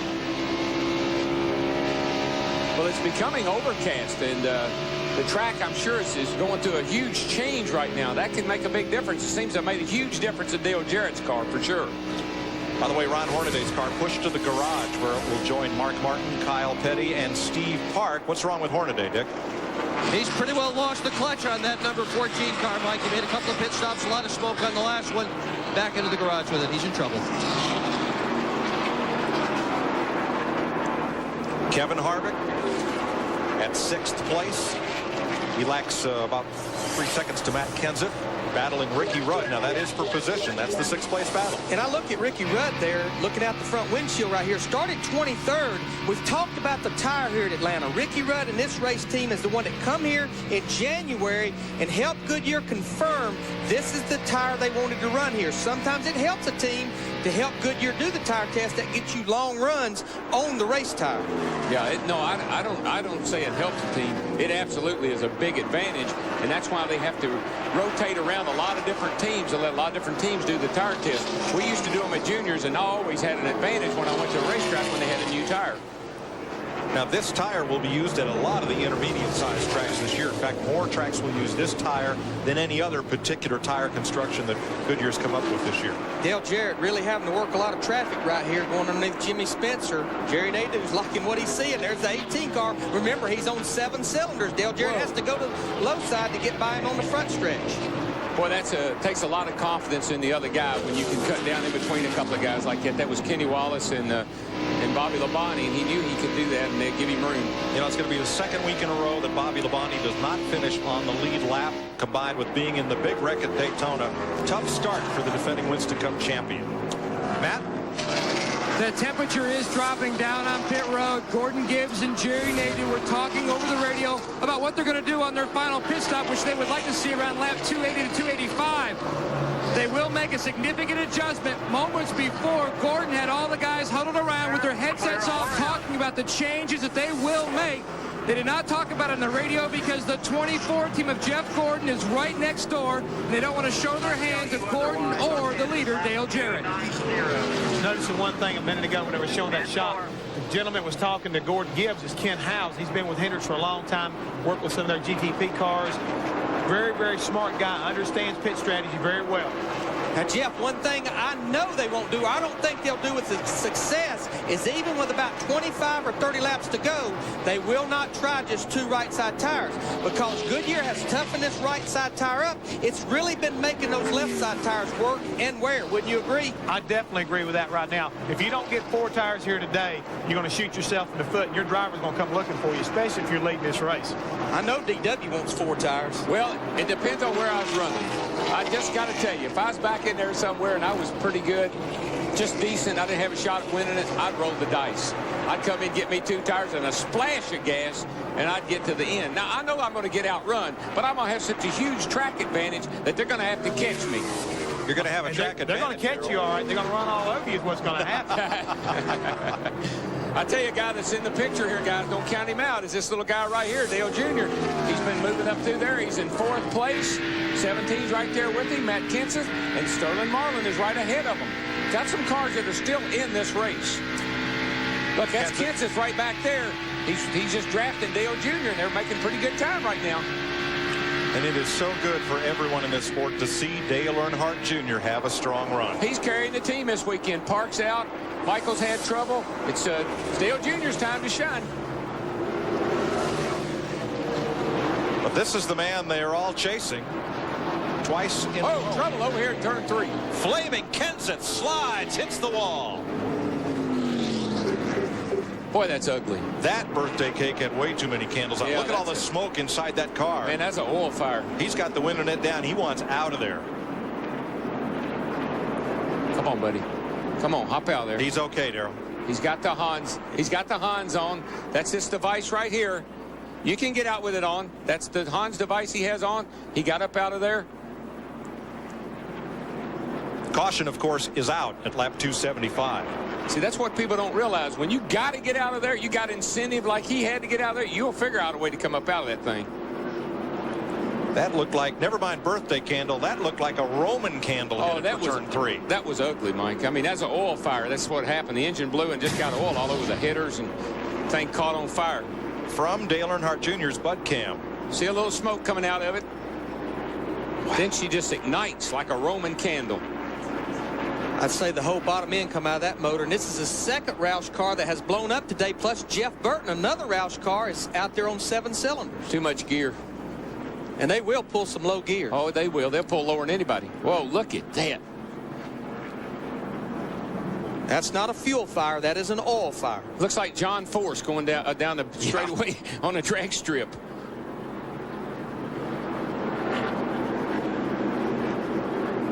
Boy. And, of course, he's already getting the window net down. He's got the window net down, and the smoke is, I'm sure, is just about to choke him to death. But you can see that oil coming out underneath the car and going on those hot headers. Those header pipes under there are about 1,500 degrees.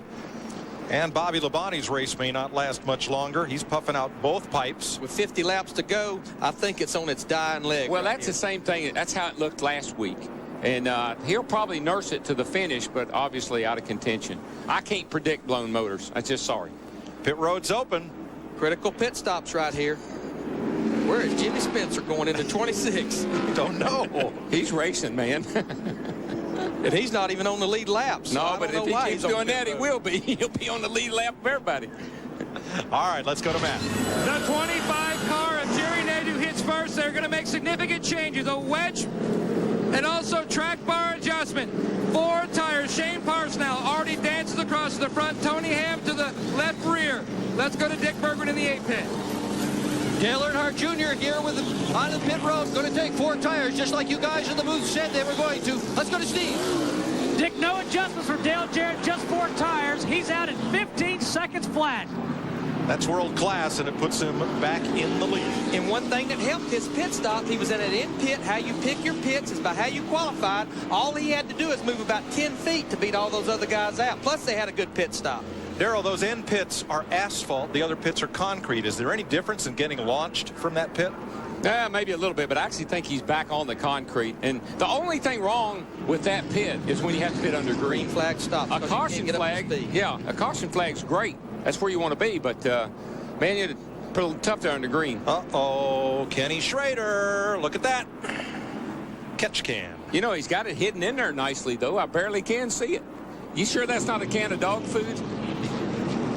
The catch can go away, but this smoke's not going away. No, he's well, I think he's coming down pit road. Yeah, I think that's a can of dog food back there. And what's holding that thing in there, there's a little probe, and that's how you open the vent that lets the fuel flow into the fuel cell. And there's a little penalty waiting for him when he comes back to remove it. That's how you let the dogs out. Jeannie is with Bobby Labonte's car.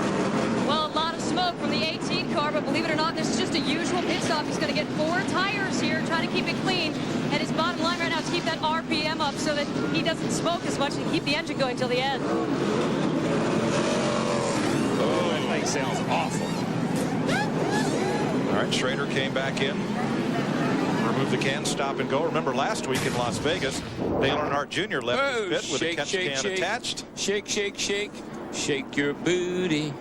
Now, he was trying to get rid of that before he left pit road, but the rule says you have to get rid of it before you leave your pit. Right, and what it was, the difference in this, that was under green flag, so he had to come back in for a stop and go. These guys will have to go the tail end of the longest line.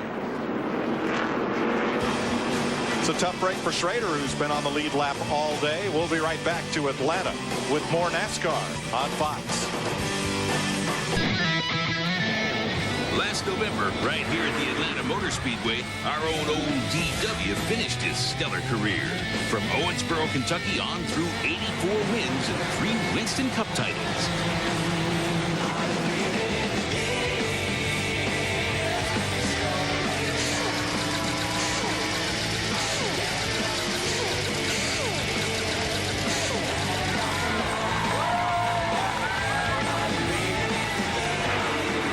Darrell, was it hard to come here last November knowing it was the last time you'd climb in that car? Well, it really was. You know, I've done this so long. Like I like to say, I've been getting up all my life, and every Sunday putting a helmet on and going to a racetrack and racing.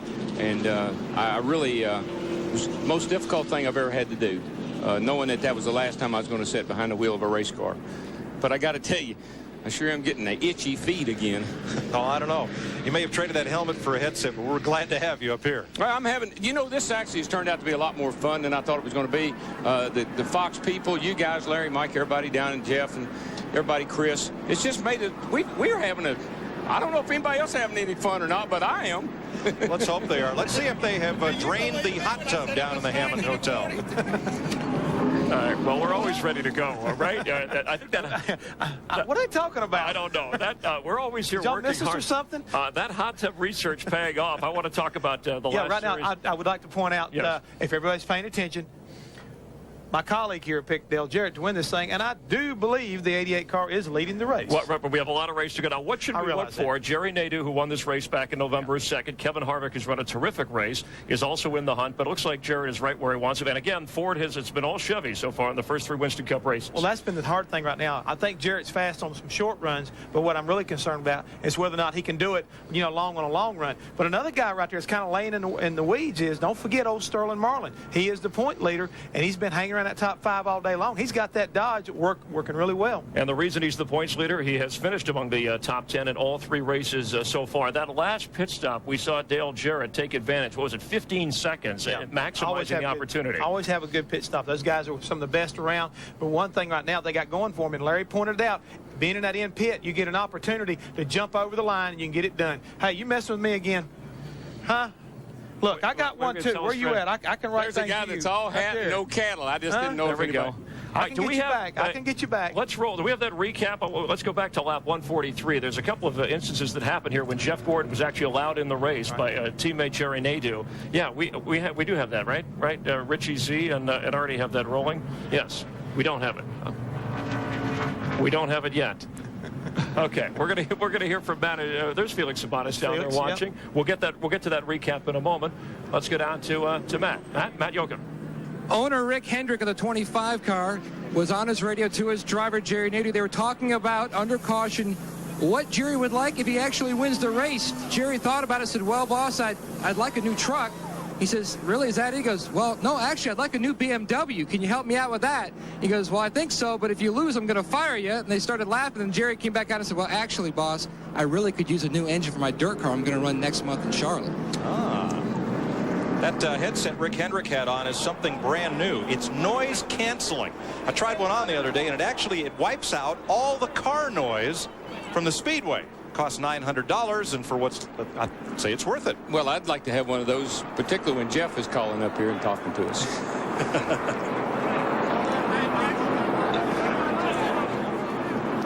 Well, there's old Smokey. Yeah, you got old Smokey beside you, too. Don't forget that, Mike. I'm listening down here. I'm paying attention. The one thing I'd like to talk about, Darrell, is that when we saw Matt Kenseth's car burst into flames when the engine exploded, I think everybody needs to understand from a driver's perspective what's going on inside there as far as the flames that are coming in and why is he so urgent to get out of the car and what's happening then.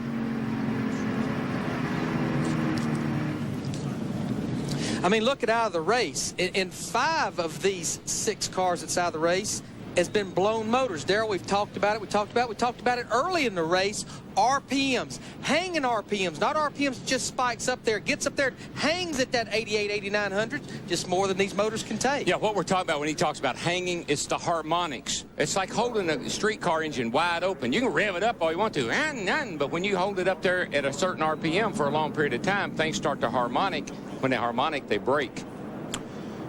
Buckshot Jones back on pit road, and again the hood goes up on that Petty car. He's made several pit stops. But let's get a further update on Bobby Labonte from Jeannie. Yeah, the 18 car very disappointed right now because it is deja vu all over again. Bobby Labonte saying the car feels exactly like it did last week when they had the fuel pressure problem and he stayed out a few laps and then blew a piston.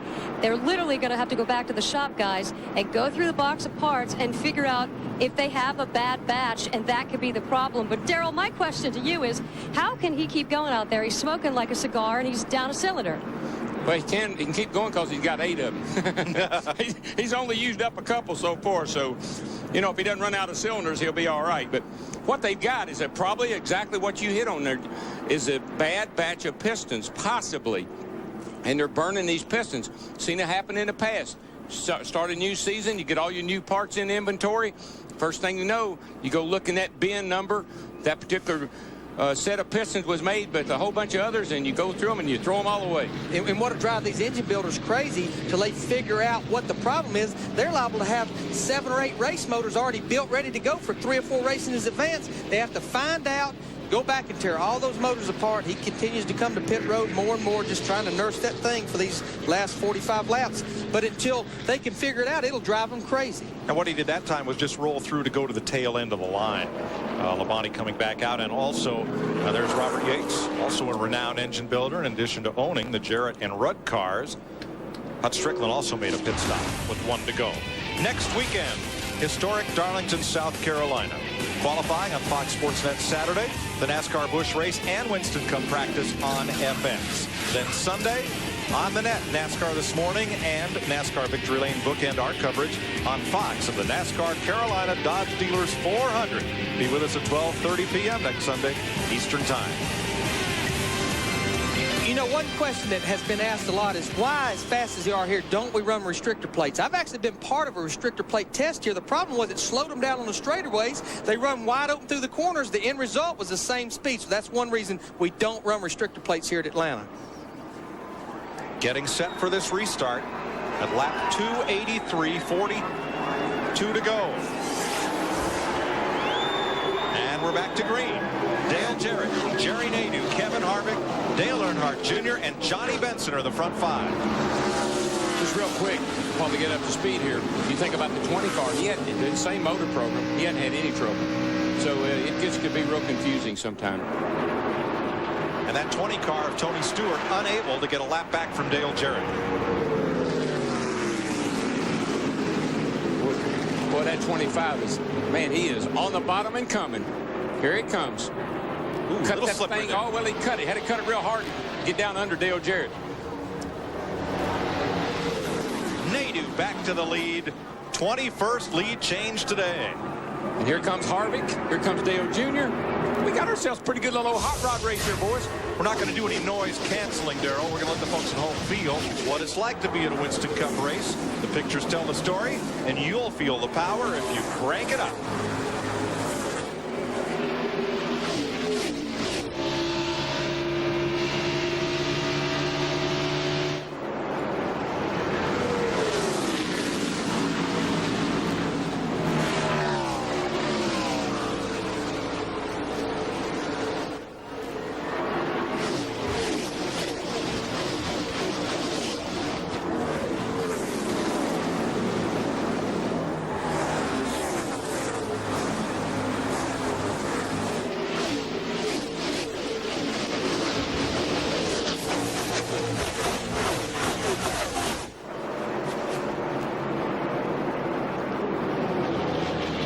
Kevin Harvick up and underneath Dale Jarrett. It's a battle for second place right here. And don't forget, just like Larry pointed out, that's a car that finished second here last year, and he's got himself in a really good position right now to do it again. How about Dale Earnhardt Jr. in that red number 8 car? He's going to follow Harvick on the bottom side here below Dale Jarrett. I've been watching Jr., and he has been easing his way right up there into the fight. Doesn't Dale Jarrett's car seem best the longer we run under green, but just after a restart, he's not the class of the field. We've seen that all day long. And Nadeau has shot out there to a pretty good lead, and it's kind of like that story we always talk about, good on long runs, but you can't let that leader get too far away. Speeds as of this instant. along with our Fox ticker, as Kevin Harvick tries to work past Dale Jarrett. And as the track temperature goes down, as it cools off out there, you see these speeds are getting higher and higher and higher. There he is. The Flames is back in the picture there. This is a battle for the 5th position right here. Jeff Gordon coming to a little money last week with that $1 million, trying to get the 2nd win this 2001 season. And we know that thing will run because we saw him lead this race until he ran out of fuel. If I was driving that 25 car, I'd be looking in my mirror saying, here come our teammate. They were been told that the track temperature is down to 79 degrees. These old motors, these old chassis, yeah. they just loving that cool racetrack right there. Oh, yeah, the cars handle better. Started out with 92, down to 79. That's a big change in track temperature. Here comes Gordon having a look at Marlin. Marlin instead's going to go after Earnhardt Jr. Sterling's car is really good on the bottom. Now, last week on the last pit stop, they made a change in Sterling Marlin's car and went backward. Whoa, he squeezed up there in front of Dale Jr. Matter of fact, he didn't quite make it. 31 just bounced off the wall, guys. Caution's out. Looks like everyone will get past Mike Skinner. Same thing we saw happen yesterday, Mike. The speeds go up, the track cools down, and you start running faster, and they get up in the wall. They will come back to the line, and I don't see a lead lap car in touch with the leader. Stewart was the first of those lead lap cars, and he's pretty well back. Gordon and Earnhardt Jr. Jeff Gordon is deciding that he might want to race people back to the line, and that's, wow, usually something we don't do. Darrell, I believe that he and Earnhardt Jr. were side by side as that caution came out. Gordon trying to get that position worked out as they came around. Normally, you kind of, if you're not racing anybody, you just kind of hold your hand up and hold your position. There you see Skinner right there, all the way up the top of the racetrack. Gets up in that gray stuff. Just not enough racetrack up there. Just as turn 4 gets a little bit loose up there, up in that stuff where you can't have no grip, Darrell. No, and you see all the dust and the dirt and the rubber, and there's nothing you can do. I tell you, the wall down there in the middle of 3 and 4 is black, where people have been rubbing up against it. From the Lowe's onboard camera. Gets in just a little too high. Oh, the back end snapped around this a little bit. He was lucky nobody ran over him. There was a bunch of cars right behind him. Look at this wall. Man, this thing was painted last night. It was fresh this morning. Now, Darrell, we've only run 8 laps, but we got 30-something to go. I'm going to give you 4 more tires. They've been running them tires hard. Let me think about that a minute. Pit road's open. There they come. Come on with them, Darrell. Staying out. Oh, Jarrett's staying out. Staying out. Sterling Marlin, Jarrett. Sterling Marlin, yeah, stayed out. And the rookie stayed out. So I was, man, I don't know. I'd have been jacking on that steering wheel. Yeah, I'm coming. No, I'm not. Yeah, I'm coming. No, I'm not. We'll see. Got to remember something. 88 runs better after he runs a little bit. So he's probably on kind of low air. We'll see if that doesn't pay off for him. Here's Matt. Jerry Nadeau asking for only 2 tires, trying to cut a deal with his crew chief Gordon Gibbs, but Gibbs won out. It is a 4-tire stop. He was a little tight. They adjusted his air pressure. 4 tires for Kevin Harvick. Mike Fluke on the front, Ronaldo on the back. The 29 is down and off pit road. It looks like in front of the 25. He is, Steve. Here's Dick. Earnhardt Jr.'s team had decided that they were going to pit no matter what. Even if no one else came in, they were going to do it. The reason Earnhardt Jr.'s car was very tight. They threw 4 tires at it, tried to loosen it up a bit. The 40, Sterling Marlin, did not pit. He stayed out on pit road on that one, Mike. Dale Jarrett and Sterling Marlin stayed on the speedway. Everyone else pitted. Jeff? One other thing you might have noticed there, Mike, all the other lap cars were on the pit road at the same time with the leaders. That's what they call a quickie caution. And when they call that, the pit road is open for all competitors to come down, lead cars or lap cars. So you had a lot of congestion on pit road. That might have had some influence on those decisions of who pitted and who didn't. Yeah, quite honestly, I'm surprised they threw a caution because he got in the wall and there was nobody around him that got into trouble. But I guess they were afraid he might have gotten some debris out in the racing groove. You know, Kevin Harvick, he won the race off pit road. Again, he's got that second pit, which was right behind where Dale Jarrett is. He only had to go about 30 feet to beat all those guys off pit road. They had a good pit stop as well. We're on 1 to go. Bobby Hamilton is pitted. So is Joe Nemechek. Robert Presley is in with Brett Bodine and Mike Skinner with damage. This car doesn't look that bad. It looks kind of like some of those cars did yesterday in the Busch race, and they ended up finishing pretty good. So we'll see what happens. He's going to put left sides on it. Hey, Larry, I just want to let you know, buddy, I think 4 tires is the way to go, too. I guarantee you. You just watch these boys got 4 tires here. Matt Lee, TV time. But Jerry Nadeau sure wanted those 2 tires, though, DW. He was begging for only 2 tires. He thought that might be the trick. They went with 4. Now he says, guys, don't talk to me for the rest of the race. All I want you guys to do is clear me. They said, good. He drives better when he's mad anyways. All right, now, Dale Jarrett has 17 more laps on his tires, so does Sterling Marlin, than the rest of these lead lap cars. But I know why Gordon Gibbs would not put 2 tires on this board. Different race, different week, different tire. 2 tires at Las Vegas last week burnt these guys. It did. Yeah, he tried that last week, didn't work. But if you're going to come in, these crews are fast enough now that between 4 or 2, I'd take the 4 if I'm going to come down pit road, under caution particularly. When they come around, 31 laps to go. Can Kevin Harvick pull off his first Winston Cup win? That's Richard Childress. That's Harvick's car owner. Can Sterling Marlin give Dodge its first Winston Cup win in decades? We're about to find out as Dale Jarrett hauls him off into turn 1, trying to win Ford's first race of this season.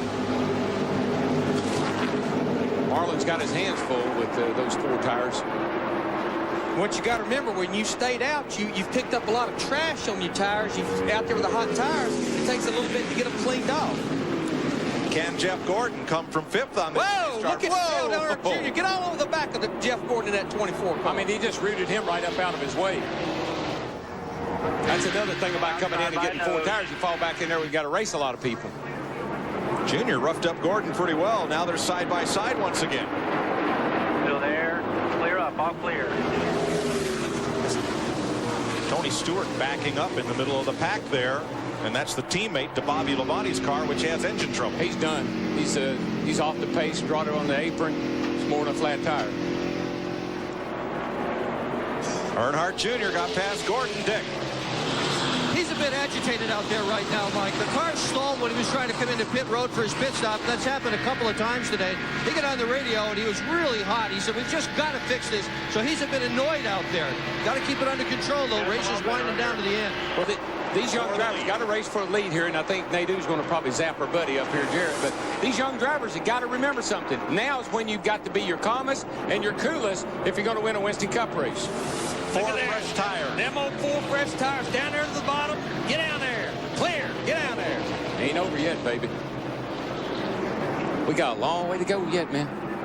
I might be all right. Nadeau edging ahead of Jarrett. That's the 23rd lead change today. And for 3rd, here comes Harvick inside of Marlin. Junior's right there with him. Boys, we got ourselves a real race on our hands right now. We got some guys coming up through here that are going to be serious contenders. This ain't make-believe. This is for real. Can they keep this up for 28 more laps? Oh, yeah. I guarantee you. Track's cooled down. Sun's gone down. Boy, Junior, that's the 2nd time going into turn 1. That back end of that car just shook loose. Yeah, he's just driving it down in there. He sees those leaders. He wants a part of this. And that's where Gordon is best. When he can see the leader, that's when he's at his best. And he can see him now. It's his teammate. He knows he's got plenty of time. I mean, there's still like... Still there.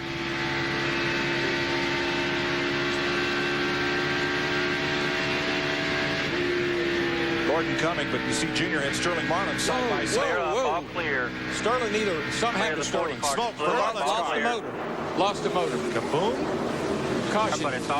Okay, caution's going to be out. Caution's out. Lap 300, 8th caution of the day. Oh, it's a shame. Another good running Dodge that had a chance to win. Nadeau brings it back to the line, and for the 2nd week in a row, the point leader falls out of the race. Yeah, that was too bad. Something internally snapped in that engine. But, boys, this is when that happens. I mean, the last little bit of this is 500 miles. This isn't one of those little short races.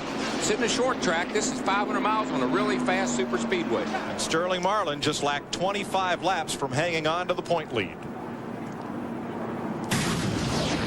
Let's see what happened here. Right in front of Jeff Gordon. There it goes. Jeff did a good job of just kind of turning down out behind Sterling. Obviously, Sterling's engine gave him a little warning, but that could have been disastrous if Jeff had run in the back of him. Now Tony Stewart comes back on pit road, and he's smoking. He's got a right front tire flat, looks like. Yep. And Robert Presley there with the hood up as well. Boy, watch how close Gordon gets to Sterling there. Makes the right move. All right, we only got 10 cars now on the lead lap. We've run 6 laps.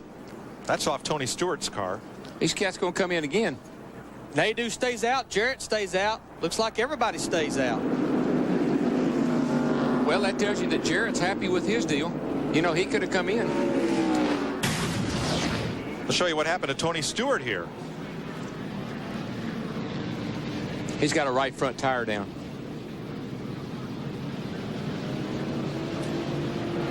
Saw the whole tread of the tire come off right there rolling down the racetrack. Sheet metal. Got it up in the sheet metal and they cut the tread off the tire. 24 laps to go.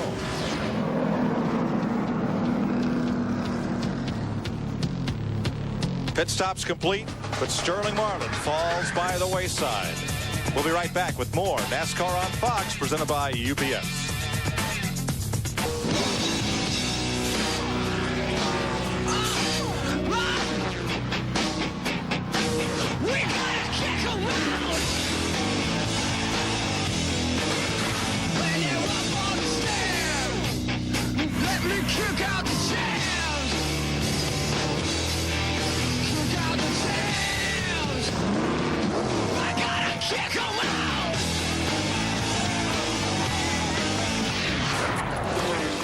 At Atlanta Motor Speedway, this is what 120,000 plus came to see, a shootout. 22 laps to go. Can Jerry Nadeau make it 2 in a row? Can Dale Jarrett put the Ford in victory lane for the first time this year? Can Kevin Harvick win in only his 3rd Winston Cup race? Can 4th place Dale Earnhardt Jr. be the 3rd Dale Earnhardt Incorporated driver to win this year? And can Jeff Gordon come from a lap down to make it 2 in a row? Man, I don't know. I can't answer all those questions right now, but no answers. But I know it's going to be sight. I know that. This is going to be sight. Right behind that top 5, Reed Morton, Nelson Bowers, Tom Beard. They own Schrader's and Benson's cars, which are 6th and 7th. They all went to the University of Georgia together, so this is their homecoming, and they're going to have a pretty good finish today with both those cars. All right, Cracker Barrel 500 is set to go back to green. Here we come. Hammer down. He spun the tires a little bit, Nadeau did, but he got off. All right, here we go. Got the 96. Andy Houston. Michael got in the back of him on the restart there. He spun him around. I don't think there'll be a caution. Well, he'll get going. They're holding on the flag. Looks like we're going to stay green. That's a tough place to be in for Houston. If you stay there, no caution, you lose a lap. If you take off again, no caution, you lose a lap. There will be no caution. We'll stay green. Michael got in the back of him. He shot up there. Michael did, and I don't know if maybe 96 car just didn't get going something. If this race stays green, we'll stay with it all the way to the checkered flag on Fox.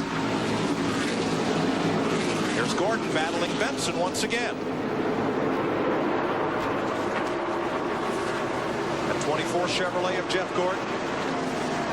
Presently 5th. Picked up a spot for Benson that time. His car seems to be one of the few that still likes that high line. The rest of them have all kind of tried to find the bottom. He's got that good high line and got that momentum off the corner.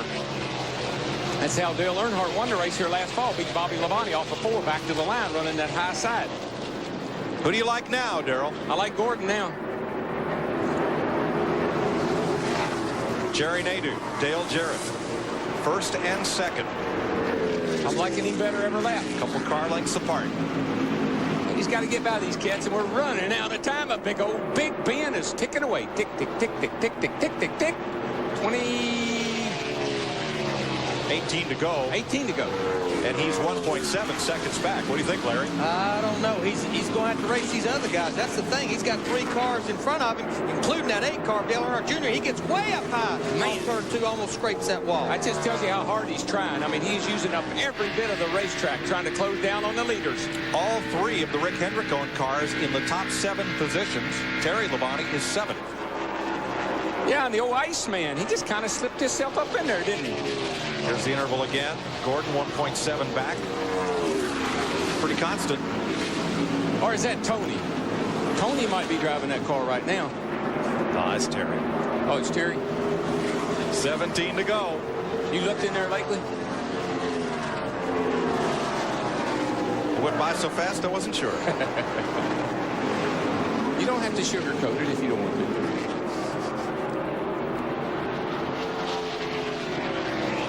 Check the interval back again.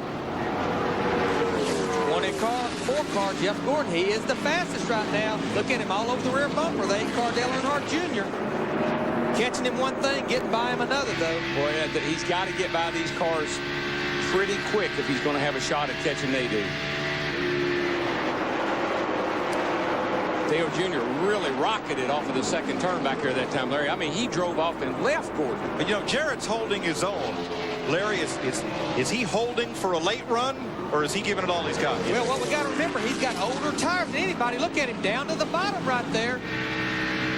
He's got older tires than anybody, and I think he is. He's trying not to abuse those tires. We heard earlier Todd Perry tell him, don't use that right front up. They're telling him how many laps to go. I think he's going to go after him here shortly. Well, here's the whole thing. Boy, Nadeau just bobbled.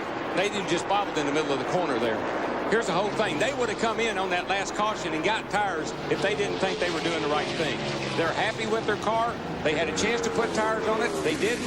They know what they're doing. And remember, the longer we run under green, the better Jarrett's car has been today. It has been that way all day long. He is right on the rear bumper here at Jerry Nadeau now. But by the same token, he can't mess around too long behind Nadeau because Harvick, Dale Jr., and Jeff Gordon are within a football field of each other. They're there. They are within a second. 13 laps to go. 13. Here we come. Still turning about 8,700 down there. Boy, the sun's getting bad. Get down in the now. Oh, windshield's all pitted up. But you know what he sees? He sees that victory lane. He sees that checkered flag, and buddy, that'll clear up your vision in a hurry. Now, they're your 2 leaders, Nadeau and Jarrett. They've got company. Harvick, Earnhardt Jr., Gordon. That's all the top 5 cars right there. 5 cars, 12 laps to go. We've been racing 3.5 hours, almost 500 miles, and we still got 5 cars here that could win the race. There ain't another form of racing in the world that can make that claim. And next weekend, we head to NASCAR's oldest super speedway built for stock car racing, Darlington, South Carolina, for more of the same. What a season this has been. If every other series in the world run 500 miles every Sunday, they'd have 3 cars running at the finish. 3 cars running. Look at these cars. Everybody's running different lines. They're searching now. It's 11 laps to go. Where am I faster? Up high. Where am I better? Down low. Well, that's that crew chief saying, come on, buddy, we're running out of time. They're counting them down here. We got 10 to go. If you got anything left, you better use it now. Fastest car on the racetrack remains that number 8, Dale Earnhardt Jr. Boy, you can just see every now and then a car like the 2nd, 3rd, or 4th place car get a huge shot, and they really close the gap. This time around, it's Gordon who's quicker. A lot of that has to do with where they are on the racetrack. You're getting a little help down the straightaway, getting a little draft, but it's really messing them up when they try to make a pass. 10 to go. Richard Childress looking at Kevin Harvick. Boy, here comes Harvick. Here comes Harvick. Man, he drove that thing in there, and he got back to the gas in a hurry. You watch him go down in the corner here. He's a little slower on the straightaway, seems like, than Jarrett is, but man, he drives it in there. Jeff Gordon, oh, look, Terry Labonte the fastest this time. He's not with this group, though. He's behind him with no traffic right now. His cornflakes have done got soft. He ain't got time to do anything. Harvick is hustling up toward those 2 leaders, but does he have enough time? He seems to have a fast enough car. He can really get into turn 3. That's where I see him making the big move. He really drives it into 3. You've heard the drivers talk about a little loose in 3 and 4, a little tight in 1 and 2. I believe that's where he is. If Jarrett's got anything left, he can't wait because Harvick's going to be all over him. He's got to go after Nadeau now. And I can't help but believe we talked about it earlier. Look at the run Harvick gets there in the 29 car up off the corner. What happens when these cars get this close behind each other? You can catch them because of them taking the front downforce off. You can't go by them. Phil Jarrett got up high off of turn 2 that time, got a lot of run down the back straightaway. He's trying the high line now, but he better better not open that bottom up, because here comes Harvick. Boy, look at Harvick in the middle of the corner. Get under Dale Jarrett for second place. That's the last thing Dale Jarrett wanted to see, was somebody up there racing him when he's trying to figure out how to set that Nadeau car up. And that's the best thing Jerry Nadeau wanted to see, is them too wide in his mirror. Harvick can't complete the pass. Jarrett gets a great run off it, too. That high line, he's back in the throttle. He's pulling a lot of straightaway speed. Here comes Dale Jr. up on the outside of Harvick. Dale Jarrett's going to the bottom. He says, all right, I've played around here long enough. It's time to go. Harvick's going to follow him in the 29 car. Now watch. Jarrett for the lead. And they touch at the start-finish line. And around the outside. Here comes Three Harvick. wide. 3 wide. Here comes Dale Jr. They're all over each other now. Junior's run was blocked by Jarrett. And Harvick not getting in to turn 3 as well. Look at Gordon getting that run. Runs up on the back of Dale Earnhardt Jr. all the way up to the top of the racetrack. I don't think Dale Jr. will get. Well, he's going to get 3 wide at the line. Harvick the leader. Harvick eased it into 3 to get a good run off 4, and it got him the lead. 5 laps to go. This is ingredients for a 5-car wreck.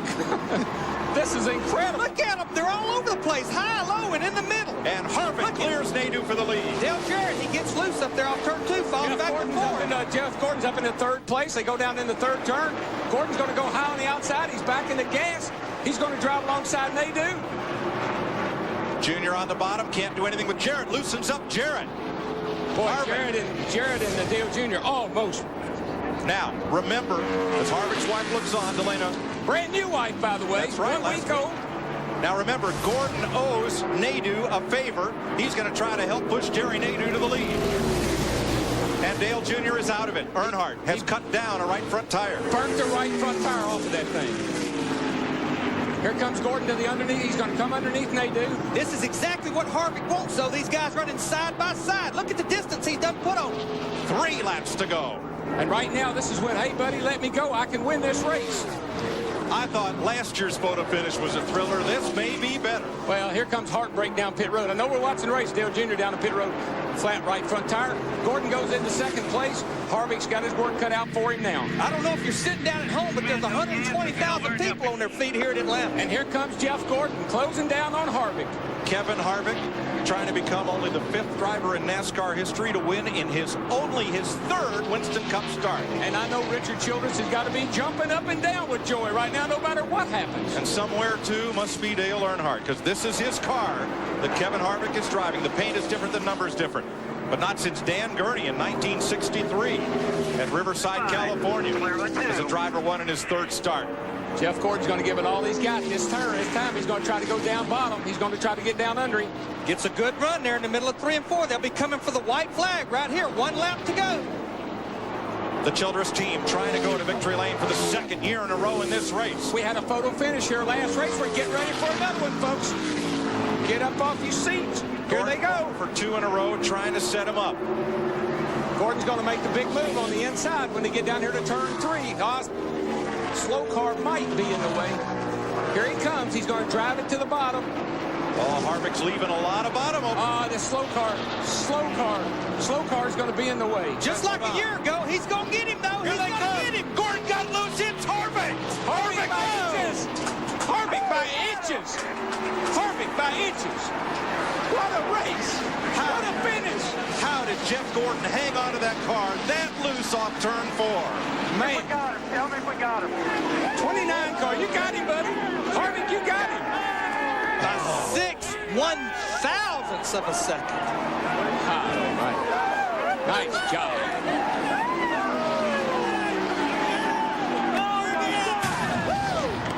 Look at this. Man. For the win.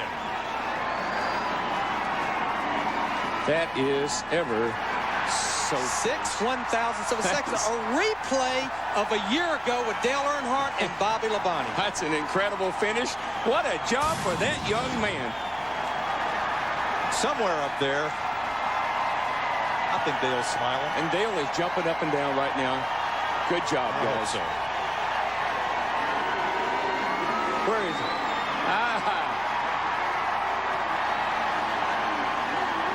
Folks, this is Dale Earnhardt's car and team. And Kevin Harvick. The young man Richard Childress tapped is doing a John Force down the front straightaway. Hey, listen to the crowd. I mean, that's incredible.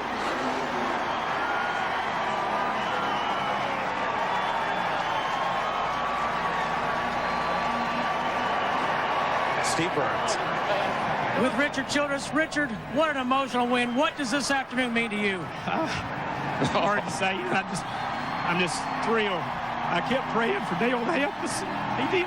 Richard, I saw you say something to Danny Earnhardt, Dale's brother. What'd you say? This is for me.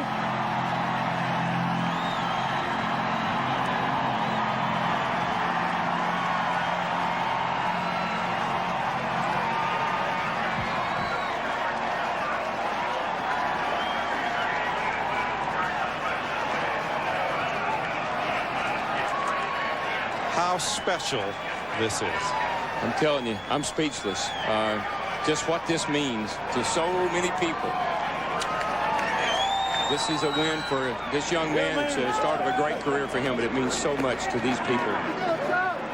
Look at Kevin Harvick as the fans saluted Dale with the number 3 on the 3rd lap. Kevin Harvick salutes him on the way to victory lane. If I was him, I'd run that thing out of gas riding around here. What could be more fitting? What could be more special?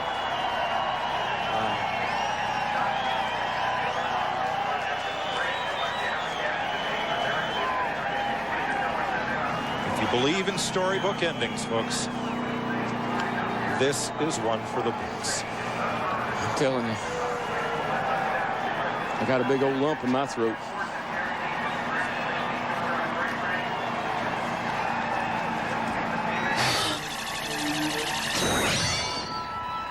Here's our Team Monte Carlo winning moment as 2 of them battle to the line.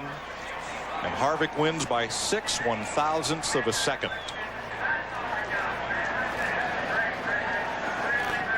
Look at Jeff Gordon there, a little loose coming off the corner as he shot past Brett Bodine. Right there.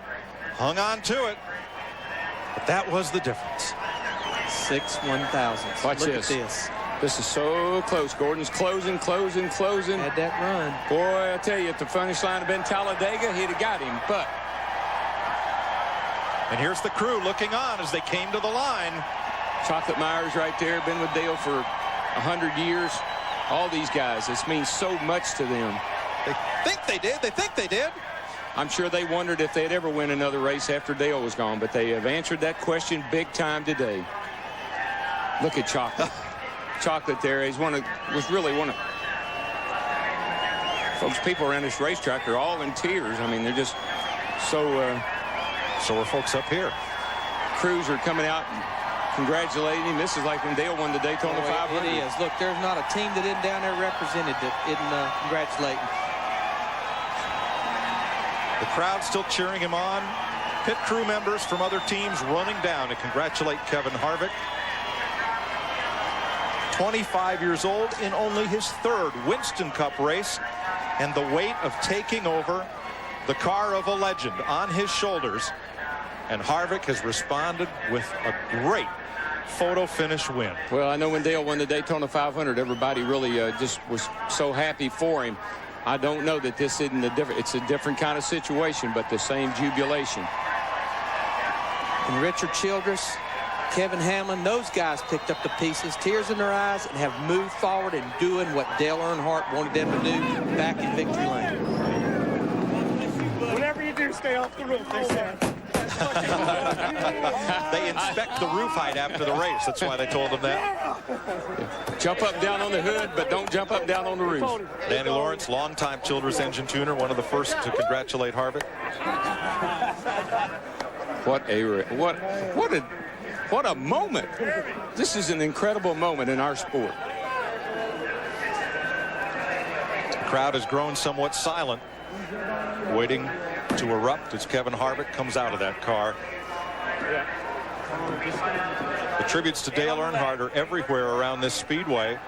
But the greatest tribute is the man behind the wheel of that 29 car right now. I've said it time and time again. A legacy is not about what you did while you were there. It's about what happens after you're gone.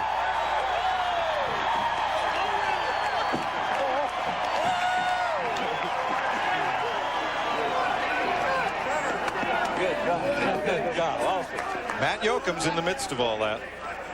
Tears and jubilation in victory lane. Hugs by everybody. Kevin Harvick, a very special and emotional win. Did you ever script your first career win like this? I don't know how you can script it any different. As everybody can know, I'm sure this is going to be pretty difficult for all of us, but none of us expected this soon, and the unfortunate circumstances, and all I got to say is this one's for Dale. Take us on the pass for the lead and the win. I mean, the car was tight, and I didn't really know if we could do it, or, you know, but we never give up, because that's the attitude of this RCR team, and it's Goodrich Chevrolet was good all day long, and we just kind of bided our time, and I think somebody was watching over us. A very emotional win. Let's go to Dick with Jeff Gordon. You're not ordinarily satisfied with second place, but given the outcome of today, is second place okay? As much as I want to get excited about our second place run and how great our team did, I got to congratulate Kevin Harvick and that whole Richard Childress team. I mean, what an emotional victory for them, and it's obvious that you know, somebody's watching over us right now, and that was just a great battle. You know, he did what he needed to do to win the race. He drove a great race. He's aggressive, he's smooth, and that team gave him a good car, and he made the move. You know, he took him 3 wide and got the lead, and you know, that was the move of the race right there that won it for him. And I was a little bit better than him, but I didn't think I could even get up beside him. We come off turn 4, and I got to the bottom, pulled the Bobby Labonte move, and got up there, and for some reason that you know, Goodrich car just it doesn't know how to lose here on the last lap. Did it remind you of last year? Was that on your mind as you came around in that last lap? Well, I wasn't in that battle, so it didn't remind me of it, but you know, they've got a good setup for this place, and you know, I'm just doing everything that I could. I didn't have you know, a car that could get by him on the top, so I said, well, I got to go to the bottom and try to get some momentum. I was surprised I even got it beside him. I just got to say thanks you know, to everybody with DuPont and Pepsi and Quaker State, GMAC, Chevrolet, and Goodyear. This team is just, man, they are flawless right now. We did have a little problem today, but we rebounded from it thanks to Jerry, my teammate, and Robbie, and these guys are just doing an awesome job. It's neat to be able to go out there and drive these types of race cars. And we thank you for a great show today. Mike Joy.